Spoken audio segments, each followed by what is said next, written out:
స్తోత్రం. హల్లెలూయా.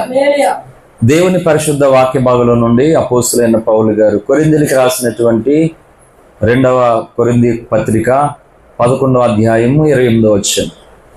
ఇవిను గాక సంఘములన్నిటిని గూర్చిన చింతయు కలదు, ఈ భారము దినదినము నాకు కలుగుచున్నది. ఈ పరిశుద్ధ వాక్య భాగం దేవుడు మన వెనుకడలో ఆశీర్వదించును గాక. ఆమేన్, ఆమేన్. మంచిది. బైబిల్ స్టడీ అలాగే సేవా తర్ఫీదు కార్యక్రమానికి చేసినటువంటి మీ అందరికీ ప్రభునామంలో హృదయపూర్వకమైన వందనాలు. అలాగే లైవ్ ద్వారా దేవుని యొక్క వాక్యాన్ని వింటూ ఈ తరంలో దేవుడు జరిగిస్తున్నటువంటి తన చిత్తములు, తన ప్రణాళికను తెలుసుకోవడానికి ఆశపడుతున్నటువంటి మిత్రులు కూడా ప్రభునామంలో హృదయపూర్వకమైన వందనాలు. మంచిది.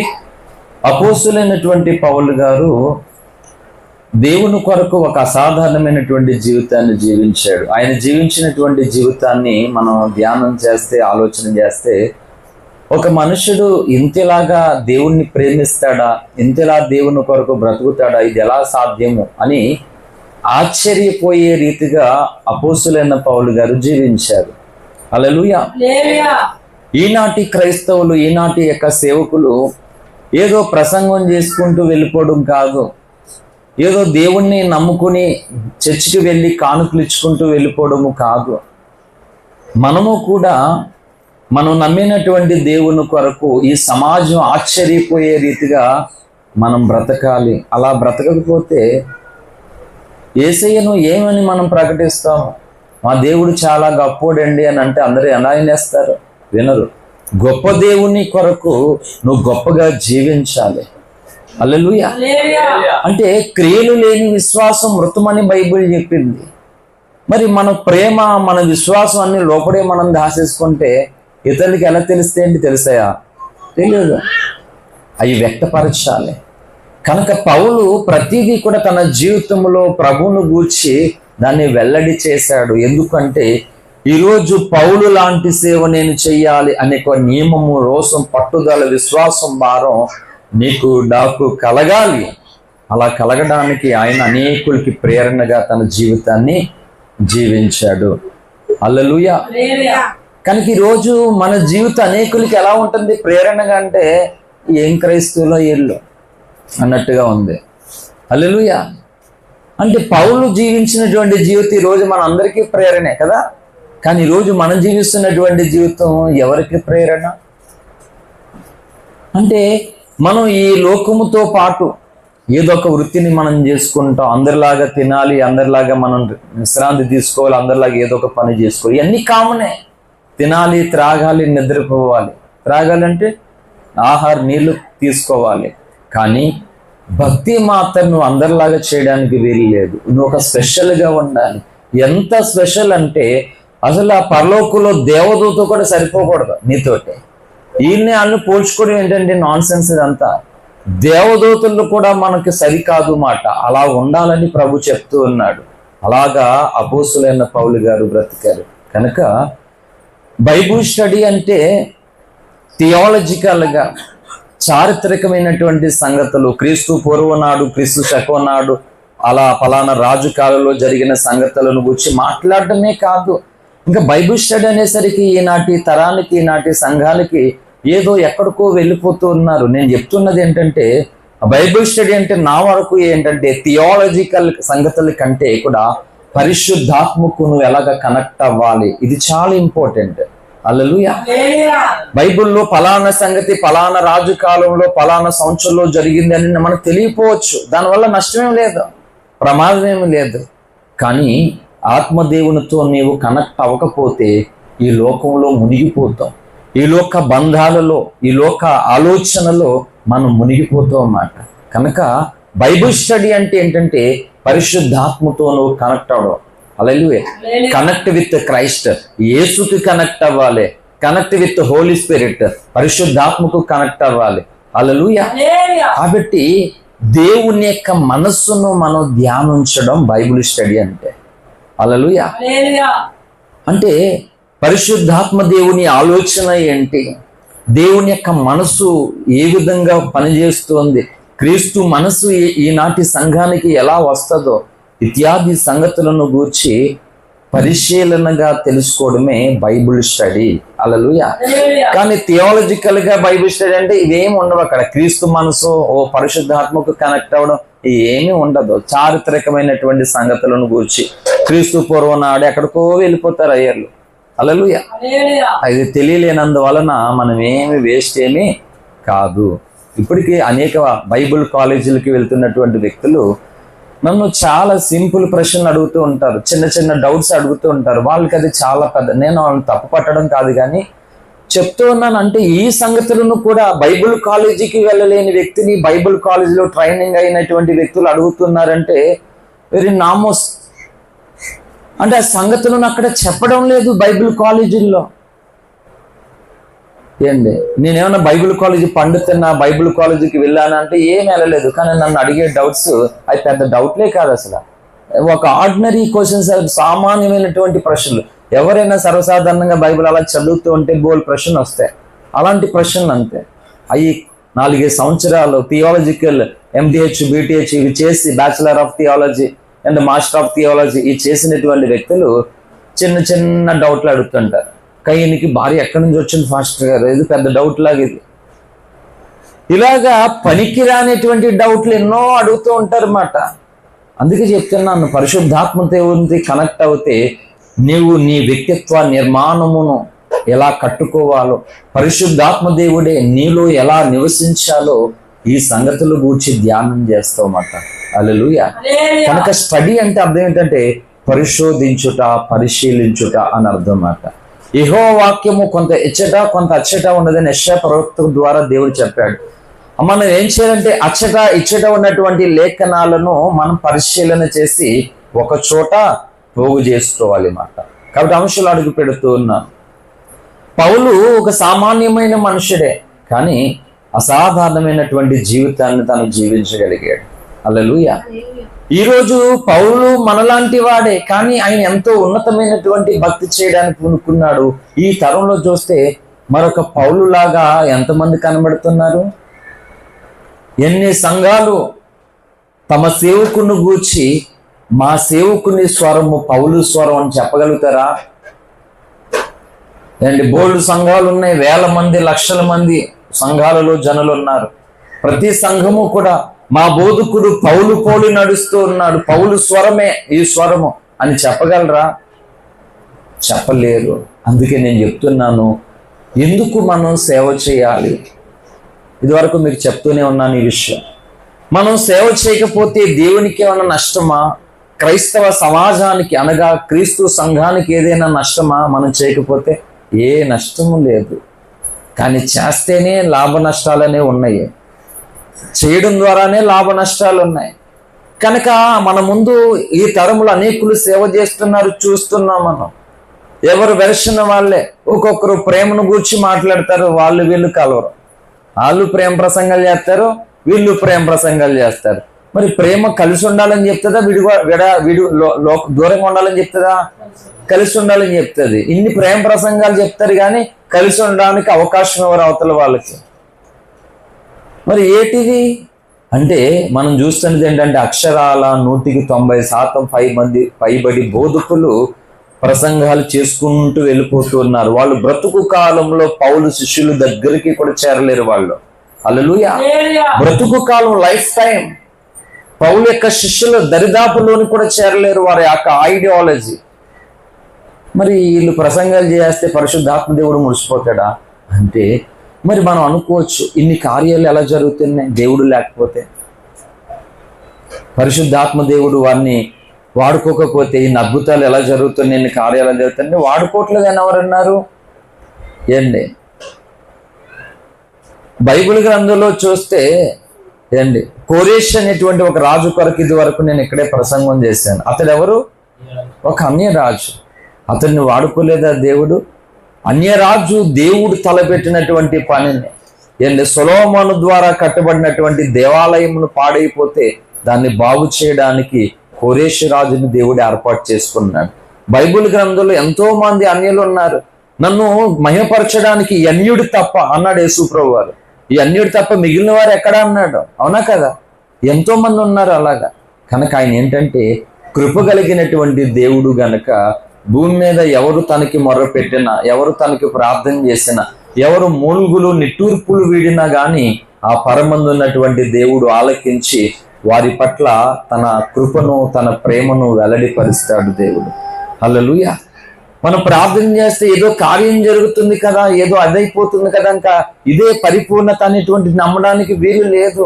ఎవరు ప్రార్థన చేసినా దేవుడు వింటాడు. కానీ అందరూ ప్రార్థనలు, అందరి సేవకులు, అన్ని సంఘాలు పౌలు బోధలోనికి రావాలి, పౌలు యొక్క పోలికలు చొప్పున నడవాలి. హల్లెలూయా. ఈ ఆదివారం చెప్పాను పెదవసల్లో దేవుని పోలికని, చాలా అద్భుతమైనటువంటి 1,00,000 ప్రసంగాలకు మించిన ప్రసంగం ఒకటే దేవుని పోలిక అనేటువంటిది. హల్లెలూయా. కనుక మన తరములో, ఈ తరములో అనేక మంది సేవ చేస్తున్నారు, గొప్ప గొప్ప ప్రసంగికులు ఉన్నారు. బైబిల్ ఓపెన్ చేయకుండా ఎన్నో గడగడ ఏంటి కంఠస్థ వాక్యాలు, సండే స్కూల్ పిల్లలు చెప్పినట్లుగా ఆదికాండం నుండి ప్రకటన గ్రంథం వరకు ఎన్నో రిఫరెన్స్లు అవలీలుగా చూపించేస్తారు. గొప్ప గొప్ప పండితులు ఉన్నారు, లేరని నేను అనను. పండితులైనా పామరులైనా ఎవరైనా సరే కానీ పౌలు లాంటి ఆలోచన విధానం వారికి ఉండాలి. హల్లెలూయా. అందుకే ఈ తరంలో నేనెందుకు సేవ చేస్తున్నాను, మిమ్మల్ని ఎందుకు సేవకులుగా తయారు చేయడానికి నేను పూనుకున్నానంటే, ఏంటి పౌలు వేసినటువంటి పునాదులను పీకడానికి కాదు, మనం ఆ పునాదులను స్ట్రాంగ్ గా బలపరచడం కొరకు, ఆ పునాది మీదే మన ముందున్నటువంటి తరము కట్టబడము కొరకు కొంతమంది సేవకులు తయారవ్వాలనేటువంటి ఆలోచన దేవుడు నాకు ఇచ్చాడు. సేవ చేయాలనేటువంటి మనసు దేవుడు మీకు ఇచ్చాడు. కనుక మన ముందు అనేకులు సేవ చేస్తూ ఉన్నారు. పునాదిని చూస్తున్నారా? వాళ్ళు ఏ పునాది చూడట్లేదు, ప్రసంగాలు చేసుకుంటూ సేవ చేసుకుంటూ వాళ్ళు వెళ్ళిపోతూ ఉన్నారు. కనుక ఏం జరుగుతుందో ఆలోచన చేయట్లేదు వాళ్ళు. మనందరికీ తెలిసిన లేఖన భాగమే చూడండి, 11వ కీర్తన 3వ చరణం. పునాదులు పాడైపోగా నీతిమంతులు ఏమి చేయగలరు? చాలండి. వాళ్ళు ఎవరట? నీతిమంతులే. నేను వాళ్ళని తప్పుపట్టడం లేదు, వారు మంచివారే, వారు గొప్పవారే, వారు జ్ఞానులే. కానీ వాళ్ళ పునాది ఏమైపోయింది? ఇప్పుడు పాడైపోయింది. మరి పాడైపోయినటువంటి పునాది మీద మనం ఏమన్నా కట్టితే బాగుంటుందండి? బాగోదు. అది పాడైపోతుంది, కూలిపోతుంది. పునాదులు పాడైపోయినాయి. అంటే ఎంతమంది సేవ చేస్తున్నారు, ఇన్ని సంఘాలు ఉన్నాయి, ఎంతమంది బోధకులు ఉన్నారు, కానీ చూడండి ఈ పాడైపోయిన పునాదులను కట్టాలనే ఆలోచన లేదు. మళ్ళీ దాని మీద కట్టేస్తున్నారు వీళ్ళు. అంటే ఎంతలా అండి. ఇప్పుడు మీకు అది సింపుల్గా మీకు అర్థమయ్యే భాషలో చెప్తానని చూడండి. మామూలుగా సాధారణమైన ఒక తాటాకిల్లు ఉంది. వర్షం వచ్చినడల్లా అది పడిపోతుంది గోడలు, వర్షం వాటర్ లోపలికి వెళ్ళిపోతుంది. ఒక రోజు ఆలోచన వచ్చింది మనకి, అయ్యో ఈ వర్షం వల్ల మనకి ఇల్లంతా తడిసిపోతుంది, కష్టంగా ఉంది, కాబట్టి స్లాబ్ వేసుకుంటే బాగుంటుందని ఆలోచన వచ్చింది. లూదియా వస్తే తాటాకి పీకేసి స్లాబ్ వేసేసుకుంటామా రాజు? తాటాకి పీకేసి స్లాబ్ వేసుకుంటామా? మంచిగా వర్షం పడదేక స్లాబ్ వేసుకుంటానని ఎవరో చెప్పారు, స్లాబ్ అయితే బాగుంటుందని. కాబట్టి ఇప్పుడు అదే ఇల్లు మీద ఆ తాటాకంతా పీకేసి స్లాబ్ వేస్తే బాగుంటుందా? అసలు ఏం వేస్తారన్నా ఇష్టపడతాడు వేయడానికి? ఎవరు చెప్పాడా? రేపు పొద్దున్న నన్ను తిడతాడురా, ఎవడు కట్టాడు ఈ స్లాబ్, ఎవడు వేసాడు అని నన్ను అంటాడు. అసలు అని నాకు అన్నా అసలు నీకు డబ్బు కావాలి కదా వేసే అంటే ఎవడు వేయడానికి కూడా రాడు అసలని. ఎందుకు? ఆ పేరు మళ్ళీ ఆయనకు ఉండిపోతే బ్రతుకంతా చెడ్డ పేరు ఉండిపోతుంది. డబ్బుల కోసం కకృతి పడైనా ఎవడొస్తాడా దాంట్లోకి? ఎవడు రాడు, అసలు చేయరు కదా ఎవరు కూడా. అంటే చూడండి, ఈ భూమి మీద ఒక మనుషుడు అలాగే ఎవరు సాహసం చేయరు. డబ్బులు ఉన్నాయి వేయండి మీకు ఎందుకన్నా సరే, అవతల వేయడానికి ఎవడు ఇష్టపడ్డాడు. కానీ క్రైస్తవ సమాజంలో నాయకులు ఏం చేస్తున్నారు? పునాదులు పాడైపోతే దాని మీదే సంఘాలు కట్టేస్తున్నారు. ఇది ఎంత భయంకరమైన పరిస్థితి అండి. పాడైపోయిన పునాదులు పాడైపోయినప్పుడు ఏం చేయాలి తెలియని వాళ్ళు? పునాదులను బాగు చేసి కట్టును సంఘాన్ని. అంతేగాని ఈ మానేసి ఆ పాడైపోయిన పునాదుల మీద ప్రియులారా అని మొదలెట్టేశారు వీళ్ళు. ఏమి ప్రయోజనం ఉంది దానివల్ల? ఆ పాడైపోయిన పునాదుల మీద కట్టబడుతున్నటువంటి సంఘాలు క్షేమాభివృద్ధి పొందుతాయా? అక్కడ విశ్వాసులు ఆత్మీయంగా మన్నింపబడతారా? వాళ్ళు నిర్జీవమైన స్థితిలోకి వెళ్ళిపోతారు. వాళ్ళు దేవుని ఆలోచన ప్రపంచానికి చాలా దూరం వెళ్ళిపోతారు వాళ్ళు. హల్లెలూయా. అందుకనే ఈ తరములో పాడైపోయినటువంటి పునాదులను బాగు చేసి దాని మీద సంఘాన్ని కట్టడానికి నూతన సేవకులు కావాలి దేవునికి. హల్లెలూయా. కనుక మనం సేవకు వచ్చాం. ఇప్పుడు మనకి ఇన్స్పిరేషన్ ఎవరై ఉండాలి? అపోస్తులైన పౌలై ఉండాలి. ఆ పౌలు వేసినటువంటి పునాది మీదే కట్టబడాలి. మరి ఒక పునాది లేదట, ప్రతివాడు ఆ పునాది మీద కట్టబడాలని చెప్పాడు పౌలు. చూడండి, 1 కొరింథీ పత్రిక 3వ అధ్యాయమా, ఒకసారి రండి.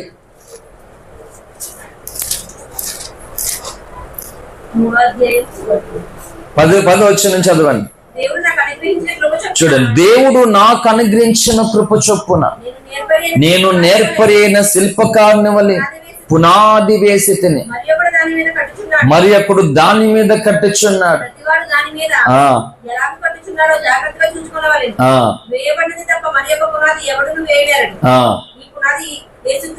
చాలండి, ఎంత స్పష్టంగా ప్రభు పౌలు ద్వారా మాట్లాడుతున్నాడు చూడండి. ప్రతివాడు ఆ పునాది మీద ఎలాగ కడుతున్నాడో జాగ్రత్తగా అంటే ఏం చేయాలి? చూసుకోవాలి. ఈరోజు ఏదంటున్నా, నువ్వు సేవ చేయడం మంచిదే, సంతోషం. కానీ చేసే సేవ ఎలా చేస్తున్నామో, ఎందుకు చేస్తున్నామో జాగ్రత్తగా చూసుకోవాలి. ఇది చూడడం లేదు. ఏ అంటే తాత కట్టినటువంటి సేవ సంఘం, ఇప్పుడు అది ఎవరు పాలు అయిపోకుండా ఉండాలంటే అవతల వ్యక్తికి ఇష్టమైనా ఇష్టం లేకపోయినా ఇంకా ఆ వ్యక్తి చేయవలసిందే. ఇది పరిస్థితి నాడు. ఆ సంఘాలు పాడైపోతున్నాయి. కనుక ఆస్తుల కోసం వంశపారపర్యంగా వీళ్ళు సేవ చేస్తున్నారు, కానీ సంఘాలలో దైవ భయము కలిగి, దేవుని ప్రత్యక్షత కలిగి, దేవుని సేవా పిలుపు కలిగినటువంటి వారిని మాత్రం ఏయలు సేవ కొరకు సిద్ధపరచరు. వారిని వాళ్ళు రానివ్వరు. మీరేమన్నా మీ తాత పాస్టర్, మీ నాన్న పాస్టర్, నువ్వు రావడానికి అని వాళ్ళని ఆపేస్తారు వీళ్ళు. ఏంటిది? ఇది పౌలు క్రమమా? అందుకంటున్నాను, వేయబడిన తప్ప మరి ఒక పునాది వేయడానికి వీలు లేదు. కాబట్టి ఆ పునాది మీద ఎలా కడుతున్నాడో జాగ్రత్తగా చూసుకోవాలి. అందుకనే మనం వారిని వీరిని చూసుకుంటే మనం ఆ కోవలోకి వెళ్ళిపోయి అక్కడ పునాదిని పాడు చేసే వ్యక్తులు అయిపోతాం. దానివల్ల మనం శాపగ్రస్తులు అవుతాం, దేవునికి నష్టం కలుగుతుంది. అందుకని ఎందుకు సేవ చేయాలి మనం అంటే, ఇగో ఈ తరములో పునాదులు పాడైపోతూ ఉంటే మేము మంచోళ్ళు, మేము నీతిమంతులు అని ఎవరి పనిలో వాళ్ళు బిజీ అయిపోయారు వాళ్ళు. కానీ ఈ పాడైపోయిన పునాదులు నేను బాగు చేయి, దాని మీద కట్టాలి అనేటువంటి ఆలోచన లేదు. గనక ఈ తరములో మనం ఆ పునాదులను బాగు చేయడానికి పరిశుద్ధాత్మ చేతిలో ఊలులు సేనలు అవ్వాలి, మనం ఆయుధాలుగా అవ్వాలి. హల్లెలూయా. ఒక శిల్పకారుడు ఉంటాడు, ఒక బండ ఇస్తాడు శిల్పకారుడికి, గొడ్ల గొనుపుని తీసుకుంటాడా? ఉలి సేన తీసుకుంటాడు, చెక్కుతాడు మాట, చెక్కడు పని చెక్కుతుంటాడు, కొడుతుంటాడు, చెక్కుతుంటాడు, కొడుతుంటాడు, చెక్కుతూ ఉంటాడు. శిల్పకారుడు దానికి అందమైన రూపం వచ్చే వరకు తన మనసులో, తన ఆలోచనలో, చూడండి, తన ఆలోచనలో, తన మనసులో ఏ రూపమైతే అనుకుంటున్నాడో అది వచ్చే వరకు ఈ ఉలి దెబ్బ, ఈ సుత్తుతోను, ఈ సేనతోను కొడుతూ చెక్కుతూ ఉంటాడు మాట. హల్లెలూయా. అందుకన్నాను, కనెక్ట్ విత్ హోలీ స్పిరిట్, పరిశుద్ధాత్మ దేవుని చేత మనం కనెక్ట్ అవుతే ఏమవుతుందో తెలుసా? దేవుడు తన సంఘాన్ని ఎలాగ కట్టాలని ఆలోచన కలిగి ఉన్నాడో సేమ్ నువ్వు అలాగే కడతావు. ఇంకొకలా కట్టలేవు. సంఘాలు దశంభాగాలు ఇస్తూ ఉన్నారు, వారికి నచ్చినట్లుగా సేవ చేయమంటే నువ్వు చేయవు, అలాగే ఇంకొకటి చేస్తాడు. అంటే దేవునికి కనెక్ట్ కాలేనాడు అలాగే చేస్తాడు. నువ్వు పరిశుద్ధాత్మ దేవునికి కనెక్ట్ అయినప్పుడు ఆయన మనసులో, ఆయన ఆలోచనలో సంఘమునకు ఎలాగ కట్టాలి, ఎలా చేయాలని చెప్పాడు, సేమ్ అలాగే నువ్వు చేస్తావు. అవతల వాళ్ళు నిన్ను తిట్టినా, నిన్ను పొగిడినా, నిన్ను ద్వేషించినా, నిన్ను ఏం చేసినా దేవుని మనసులో ఉన్నటువంటి దాని ప్రకారంగా నువ్వు చేస్తావు అన్నమాట. ప్రత్యక్షపు గుడారాన్ని గూర్చి ఏంటి బైబిల్ స్టడీ అది చెప్తున్నాను. మొత్తం ఇది ఒక విస్తారమైనటువంటి అంశం అన్నమాట. ప్రత్యక్షపు గుడారంను గూర్చి మోషేకి దేవుడు తన మనసులో ఉన్నటువంటి దాన్ని చెప్పాడు. ఆ చొప్పున ప్రత్యక్షపు గుడారపు యొక్క నమూనాను మోషే కట్టేశాడు అన్నమాట. యెహోవా ఎలాగ ఆజ్ఞాపించను, ఆయన ఎలాగ చెప్పానో అలాగనే చేశాడట మోషే. యాజ్ ఇస్ గా దేవుడు ఒక ఇంజనీర్ అండి. హల్లెలూయా. జలప్రలయంలో నోవాహు తాతకి ఏం చెప్పాడు దేవుడు? 3 అంతస్తులు వాడు, మళ్ళా మామూలు వాడు కాదు అసలు భూమి మీద మొదటి ఇంజనీర్ ఎవరో? దేవుడే. ఆయనను వెంబడిస్తున్నటువంటి నోవాహు కట్టాడు. అప్పుడు టైటానిక్ లేదు, ఇంకో ఇక్కు లేదు, ఏ ఇక్కులు లేవు. 3 అంతస్తుల భవనం కలిగినటువంటి వాడ కట్టాడండి. చూడండి ఆ దినాలలో. ఏది ఆ ఎక్విప్మెంట్ ఎక్కడి నుంచి వచ్చింది? ఆ టెక్నాలజీ ఎక్కడి నుంచి వచ్చింది? దేవుని మనసులోను, దేవుని ఆలోచనలో నుండి, సేమ్ టైం దేవుని సామర్థ్యం మాట. మనం అనుకుంటున్నాం సేవ చేయడం ఎవరి తరము కాదు. ఈరోజు మన వల్ల ఏంటి, నేను అందుకే 6 సంవత్సరాలు అభిషేకం పొందకుండా దూరంగా ఉన్నాను. నేను 6 సంవత్సరాలు, ఆయన ఏమో చేయమంటున్నాడు, నేను రాను, నాకొద్దు, నేను పత్రికలు ఇచ్చుకుంటూ బ్రతికేస్తాను ప్రభువా. సేవ చేయడం అంటే మాటలో ఒక సంఘాన్ని నడిపించాలి, నేను చేయలేను, నా వల్ల కాదు, నాకు తెలియదు ప్రభువా అని నేను మాట. 6 సంవత్సరాలు. హల్లెలూయా. కనుక నోవాహుకు చెప్తే దాని పొడుగు ఎంతో చెప్పాడు, దాని ఎత్తు ఎంతో చెప్పాడు, దాని ఎడల్పు ఎంతో చెప్పాడు. ఆదికాండంలో మనకి క్లియర్ గానే ప్రతిదీ చెప్తే సేమ్ అదే ప్రకారంగా నోవాహు వాడితే ఇస్తాడు మాట. హల్లెలూయా. మోషే కూడా అంతే, ప్రత్యక్ష కూడా అనుకూర్చి దేవుడు చెప్పాడు, ఆ విధంగా మొత్తం చేసేసాడు ఆయన. ఈ రోజు సేవ అంటే అది మాట అక్కడ కనెక్ట్ అవ్వాలి. ఈ మోషే ప్రత్యక్ష గుడారం యొక్క నమూనా, నోవాహు జలప్రయంలో వాడ నమూనా, సేమ్ టు సేమ్. ప్రతి సేవకుడు కూడా ఈరోజు దేవుని సంఘమును నడిపించడానికి, దేవుని సేవ చేయడానికి ఆ 2 దాంట్లకి కనెక్ట్ అవుతే సేమ్ దేవుడు ఎలా చేయమన్నాడో అలాగే చేస్తాను, ఇంకోలా చేయలేవు. భార్య మాట విని అహాబు రాజు ఇశ్రాయేలు యొక్క రాజ్యాన్ని తనకు నచ్చినట్లుగా పాలించాడు, తీసి పక్కన పెట్టేశాడు దేవుడు. హల్లెలూయా. ఆదాముకు అది చెప్పాడు, నేను తినొద్దని నీకు ఆజ్ఞాపించినటువంటి దాన్ని భార్య మాట నువ్వు తిన్నావు కనుకని శపించడం మొదలు పెట్టాడు దేవుడు. కనుక అదే చెప్తున్నాను, దేవుడు ఏదైతే చెప్పాడో దాన్ని నువ్వు చేయడము కొరకు ఎవరు దానికి వ్యతిరేకించిన, తల్లైనా, చెల్లైనా, భార్య అయినా, కూతురైనా, అన్నైనా, అక్క అయినా, ఇంకొకరైనా సరే, ఐ డోంట్ కేర్, తక్కువ పక్కకు అంతే. ఈ ఆలోచనలోనికి రావాలి. వాళ్ళు మెప్పులు పొందడానికి, వీళ్ళు ఘనతలు పొందడానికి, వాళ్ళ లాభాలు పొందడానికి ఈరోజు అనేకులు ఏం చేశారు తెలుసా, దేవుని సేవను పాడు చేసేసారు మాట. పునాది పాడైపోయింది. అందుకే చెప్తున్నాడు ఇక్కడ, పునాదులు పాడైపోగా నీతిమంతులు ఏం చేయగలరు? ఏమీ చేయలేరు. అక్కడ పాడైపోయినప్పుడు నీతిమంతుడు ఇంకా తెలివైన వాడు మంచోడైతే ఏం చేయాలి? ఆ పాడైపోయిన పునాదులను బాగు చేసే పని చేయాలి. ఇది తెలివైన పని అంటేనే. వీళ్ళు నీతిమంతులుగా ఉండిపోయారు, మాకు ఇన్ని స్వస్థతలు ఉన్నాయి, ఇన్ని అద్భుతాలు ఉన్నాయి, ఇన్ని వరాలు ఉన్నాయని ఈ చెప్పుకుంటూ వెళ్ళిపోయారు, కానీ బ్రతకాల్లో అపోస్తల బోధ దగ్గరికి రాలేదు వీళ్ళ. అందుకనే మన ఈ తరములో ఇంకొక కొత్త బోధ చేయడం కాదు, ఉన్నదే. ఈ ఉన్న బోధే క్రైస్తవ సంఘానికి అర్థం కావట్లేదు. ఎందుకంటే ఇన్ని బోధల్లో బాగా తలకెక్కేసేయమాట. ఏండి, తలకెక్కేసి అసలైంది వదిలేశారు, కొసలెట్టుకుని ఎలాడిపోతూ ఉన్నారు. కనుక అసలైన దాన్ని మనం మర్చిపోవడానికి వీలు లేదని గొంతెత్తి ప్రకటించడానికి పౌలు లాంటి ఆలోచన విధానం కలిగినటువంటి వ్యక్తులు దేవునికి కావాలి. పౌలులాగా కాకుండా ఇంకొకలాగా చేయాలనుకుంటే ఎవరు సేవకు రాకండి దయచేసి, ఎవరు సేవ చేయొద్దు దయచేసి. ఎందుకంటే ఇది మహోన్నతుని పని. ఏంటి ఒక మాట చెప్తున్నాను, ఒక గొప్ప నాయకుడు వెనకాల సీట్లో కూర్చున్నాడు. ఇప్పుడు మనం డ్రైవింగ్ చేస్తాం, సెల్ ఫోన్ మాట్లాడుకుంటూ ఎలా పడతల దిక్కులు చూసుకుంటూ ఎలా మాట్లాడుకుంటూ నడుపుతామా? చెప్పండి. ఒక గొప్ప ప్రముఖుడు నాయకుడు మన వెనకాల సీట్లో ఉన్నాడు, మనం డ్రైవర్ సీట్లో డ్రైవ్ చేస్తున్నాం. ఎలా ఉంటే చెప్పు, ఏ ఫోన్ వచ్చినా సరే కట్ చేసి పడుతుంది అవుతుంది. చాలా జాగ్రత్తగా ఉంటాం. ఆయన దిగవలసినటువంటి స్థలానికి, ఆయనను తీసుకెళ్లేటువంటి వరకు కూడా ఆయనను తీసుకెళ్లే వరకు కూడా చాలా జాగ్రత్తగా మనం డ్రైవ్ చేస్తాం, చేయమా? అలాగని ఈరోజు దేవుని యొక్క ఆలోచనలోనికి ఒక సేవకుడు వస్తే, ఒక సంఘం వస్తే, దేవుడు అంతమ వరకు ఎలా ఉండాలని చెప్పాడు అంతవరకు అలా నడుస్తారంతే. వాళ్ళు మధ్యలో ఎన్నో కొసలు తగులుతాయి, అసలే పట్టించుకోరు. స్వలాభములు, సొంత ఇష్టాలు, సొంత ఆలోచనలు ఎన్నో కలుగుతాయి. అందుకే చూడండి, ఏలియా ప్రవక్త దగ్గర ఎలీషా 2 అభిషేకాన్ని పొందాడు. ఎలీషా దగ్గర మరి ఒకటి ఎందుకు పొందుకోలేదు? అభిషేకం పొందడం పక్కన పెడితే ఏం పొందాడు? శాపాన్ని పొందుకున్నాడు గెహజీ. ఎందుకు? ఏలియా ప్రవక్త ఆలోచనకు తగినట్లుగా ఇతడు పని చేయడానికి, నేను ఇదైతే సరిపోను గురువు గారు, నాకు ఇంకా ఎక్కువ కావాలి, లేక పని ఏం చేయలేను, నా వల్ల కదని ఇంకా అభిషేకాన్ని ఎక్కువ పొందుకున్నాడు. వీడైతే ఏం చేశాడు? అభిషేకం కాదు, ఇంకోటి కాదు, సొంత లాభము కొరకు. ఖచ్చితంగా చెప్తున్నాను, ఈరోజు దేవుని సంఘములు అనేక మంది పాస్టర్లు సొంత లాభాల కొరకు సేవను అడ్డం పెట్టుకుని బ్రతికేస్తున్నారు, వ్యాపారం చేసేస్తున్నారు. వాళ్ళకి శ్రమ, వాళ్ళ అంచెదినములో భయంకరమైనటువంటి ఉగ్రత పాత్రలు అయిపోతారు. వాళ్ళు రాకడలో ఎత్తబడలేరు. వారు ఒకవేళ రాకడలో ఎత్తబడితే నిశ్చత్వంలో ఘోర సిగ్గు అవమానాన్ని, న్యాయ తీర్పు ఎదుట వాళ్ళు సిగ్గు పొందుకోవడానికి వెళ్తారు అక్కడికి. హల్లెలూయా. అందుకని ఈ తరములో సేవ చేయాలంటే ఎలాంటి సేవ చేయాలి? ప్రసంగానికి ఒక పేరెట్టాను, నిజ సేవకుని భారం. హల్లెలూయా. ఇంతవరకు మీకు ఒక్కొక్క ఎపిసోడ్లో ఒక్కొక్క విలువైన సంగతి 2 గంటలు 2.5 గంటలు చెప్పుకుంటూ వచ్చాను. నిజ సేవకుని భారం. ఇప్పుడు చదవండి మూలవాక్యం.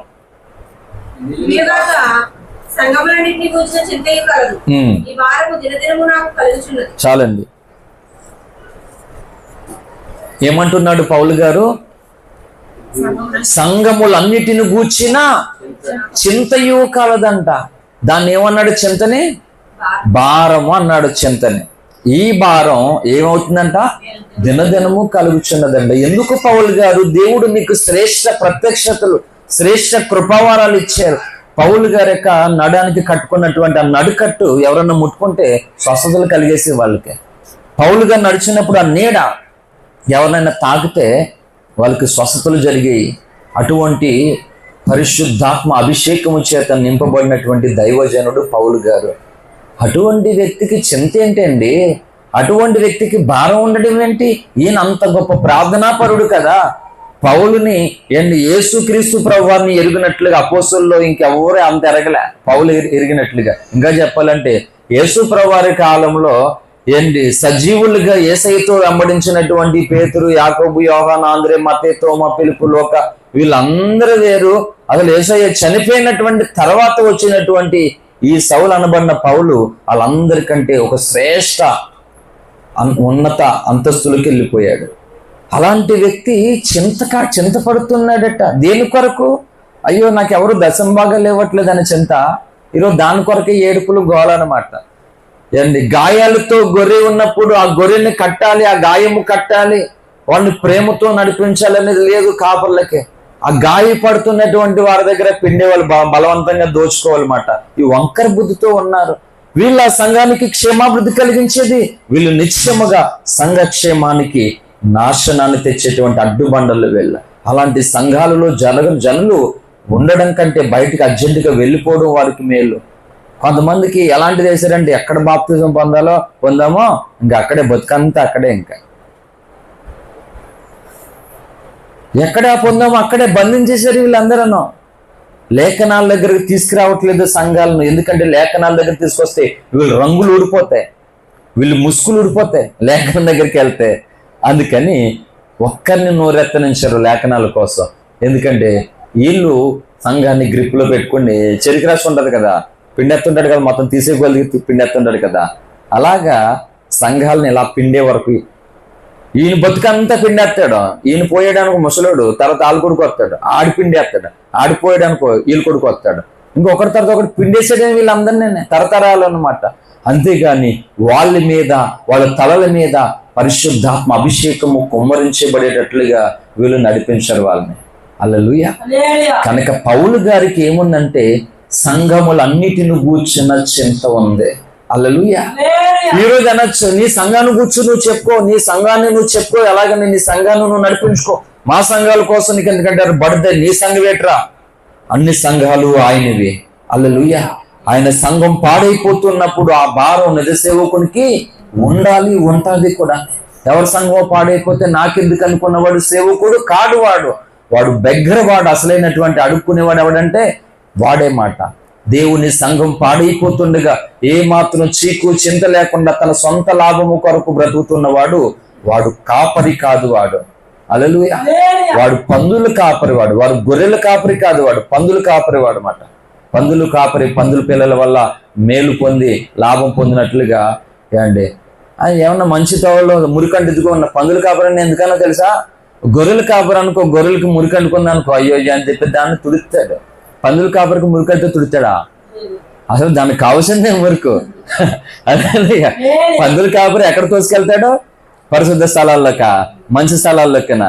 ఎక్కడ మురుగుంటుంటే అక్కడ తోలుతాడు పందుల కాపరే. గొర్రెల కాపరి అలా కాదు, ఎక్కడ పచ్చుకుంటే అక్కడికి తోలుతాడు. ఇద్దరికి చాలా తేడా ఉంటది. అందుకని ఈనాటి కాపర్లు అనేకులు గొర్రెల కాపర్లు కాదు, పందుల కాపర్లు వాళ్ళు. హల్లెలూయా. కాబట్టి క్రీస్తు సంఘం తన స్వరక్తం ఇచ్చి, లేఖనం కూడా నేను చూపిస్తాను మీకు, అపోస్తలుల కార్యముల గ్రంథం 20వ అధ్యాయము 28వ వచనం. త్వరగా. దేవుడు తన స్వరక్తం ఇచ్చి సంపాదించిన తన సంఘమును కాయుటకు పరిశుద్ధాత్మ మిమ్మును దేనియందు ఉంచెనో ఆ యావత్తు మందను గూర్చి మీ మట్టుకు మిమ్మును గూర్చి జాగ్రత్తగా ఉండుడి. నేను వెళ్ళిపోయిన తర్వాత క్రూరమైన తోడేళ్లు మీలో ప్రవేశించడని నాకు తెలియను. వారు మందను కనికరింపరు, మరియు శిష్యులను తమ వెంట ఈడ్చుకుని పోవాలని వంకర మాటలు పలుకు మనుషులు మీలోనే బయలుదేరుదురు. హల్లెలూయా. ఇది ఎవరి సంఘం అంట? దేవుని సంఘం, క్రీస్తు సంఘం, తన స్వరక్తం ఇచ్చి సంపాదించిన సంఘం. కాబట్టి యేసు క్రీస్తు విమోచించినటువంటి తన సంఘములన్నిటిని కూర్చున్నటువంటి చింత పౌలు గారికి ఉంది. ఆ భారం అంట అతనికి ఎలాగుందంట? దినదినము కలుగుతూ ఉన్నది. ఇది సంగతి. ఈ రోజు ఇదివరకు సేవ్ చేస్తున్నటువంటి వ్యక్తులు ఈ ఆలోచన విధంలోనికి రావాలి. వాళ్ళు సీనియర్లు కావచ్చు, వాళ్ళు ఈ ఆలోచనలోనికి రావాలి. ఇప్పుడు ఈ తరంలో కొత్తగా సేవ చేయాలని ఆలోచన కలిగి దేవుని పిలుపు పొంది సేవ చేయాలనుకున్నటువంటి వారు కూడా ఇక్కడికి రావాలి. ఇది వరకు ముందెళ్ళిన వాళ్ళు ఇక్కడికి రావాలి, ఇప్పుడు చేయాలనుకున్న వారు కూడా ఇద్దరు ఇక్కడికే రావాలి. వాళ్ళకి వీళ్ళకి గురెవరో? పౌలు. హల్లెలూయా. ఈ భారం ఉండాలట. ఇది ఎవరి భారము అంటే చూడండి, మత్తయి సువార్త 11వ అధ్యాయము, మత్తయి సువార్త 11వ అధ్యాయము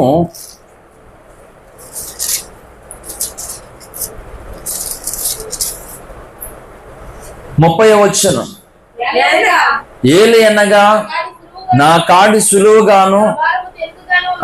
దేవుడే చెప్తున్నాడు, నేను సాత్వికుడు. 29 సాత్వికుడను దీన మనసు గలవాడును గనక మీ మీద నా కాడి ఎత్తుకుని నా యొద్ద నేర్చుకున్నది, అప్పుడు మీ ప్రాణములకు విశ్రాంతి దొరుకును. ఏలయనగా నా కాడి సులువుగా నా భారము తేలిగ్గానున్నది. ఈ అంశానికి పేరు పెట్టొచ్చు నేను, దేవుని భారము అని. హల్లెలూయా. నిజ సేవకుని భారం అని పెట్టాను. అంటే సేవకుని భారం ఏంటంటే మళ్ళీ ఇక్కడ కనెక్ట్ చేస్తున్నాను ఏంటంటే దేవుని భారమే సేవకుని భారం. హల్లెలూయా. దేవునికి ఒక భారం ఉన్నది మాట. ఏంటి ఆ భారం? భూమి మీద నశించిపోతున్నటువంటి మానవాళిని వెతికి రక్షించడానికి దేవుడు భారముతో ఈ భూమి మీదకి వచ్చాడు. వచ్చి తన పరిశుద్ధ రక్తాన్ని చిందించాడు. అనేకులకు అర్థమైంది, వచ్చారు. ఇంకా అర్థం కాలేని వాళ్ళు కొంతమంది ఉండిపోయారు. కనుక వీళ్ళు కొరకు దేవుని భారాన్ని నా భారముగా, నీ భారంగా మనం పూనుకోవాలని పౌలు గారు బయలుదేరారు. మొదటి కొరింథీ పత్రిక 9వ అధ్యాయంలోనికి రండి. మొదటి కొరింథీ పత్రిక 9వ అధ్యాయము. అమ్మా చదువు తల్లి. నేను స్వార్థను ప్రకటించుచున్నను. లేదు, స్వార్థను ప్రకటించవలసిన భారము నా మీద మోపబడి ఉన్నది. అయ్యో, నేను స్వార్థను ప్రకటింపకపోయిన ఎడల నాకు శ్రమ. ఇది నేను ఇష్టపడి చేసిన ఎడల నాకు జీతము దొరుకును. ఇష్టపడకపోయినను గృహ నిర్వాహకత్వము నాకు అప్పగింపబడును. అయితే నాకు జీతమేమి? నేను స్వార్థను ప్రకటించినప్పుడు స్వార్థ యందు నాకున్న అధికారమును పూర్ణముగా వినియోగపరచుకోకుండా స్వార్థను ఉచితముగా ప్రకటించే నా జీతము. హల్లెలూయా. పౌలు ఏం చెప్తున్నాడు ఇప్పుడు? స్వార్థను ప్రకటించవలసిన భారము ఎవరి భారం ఇది చెప్పండి? దేవుని భారము. హల్లెలూయా. ఈరోజు దేవుని భారాన్ని మోయడం లేదు సంఘం.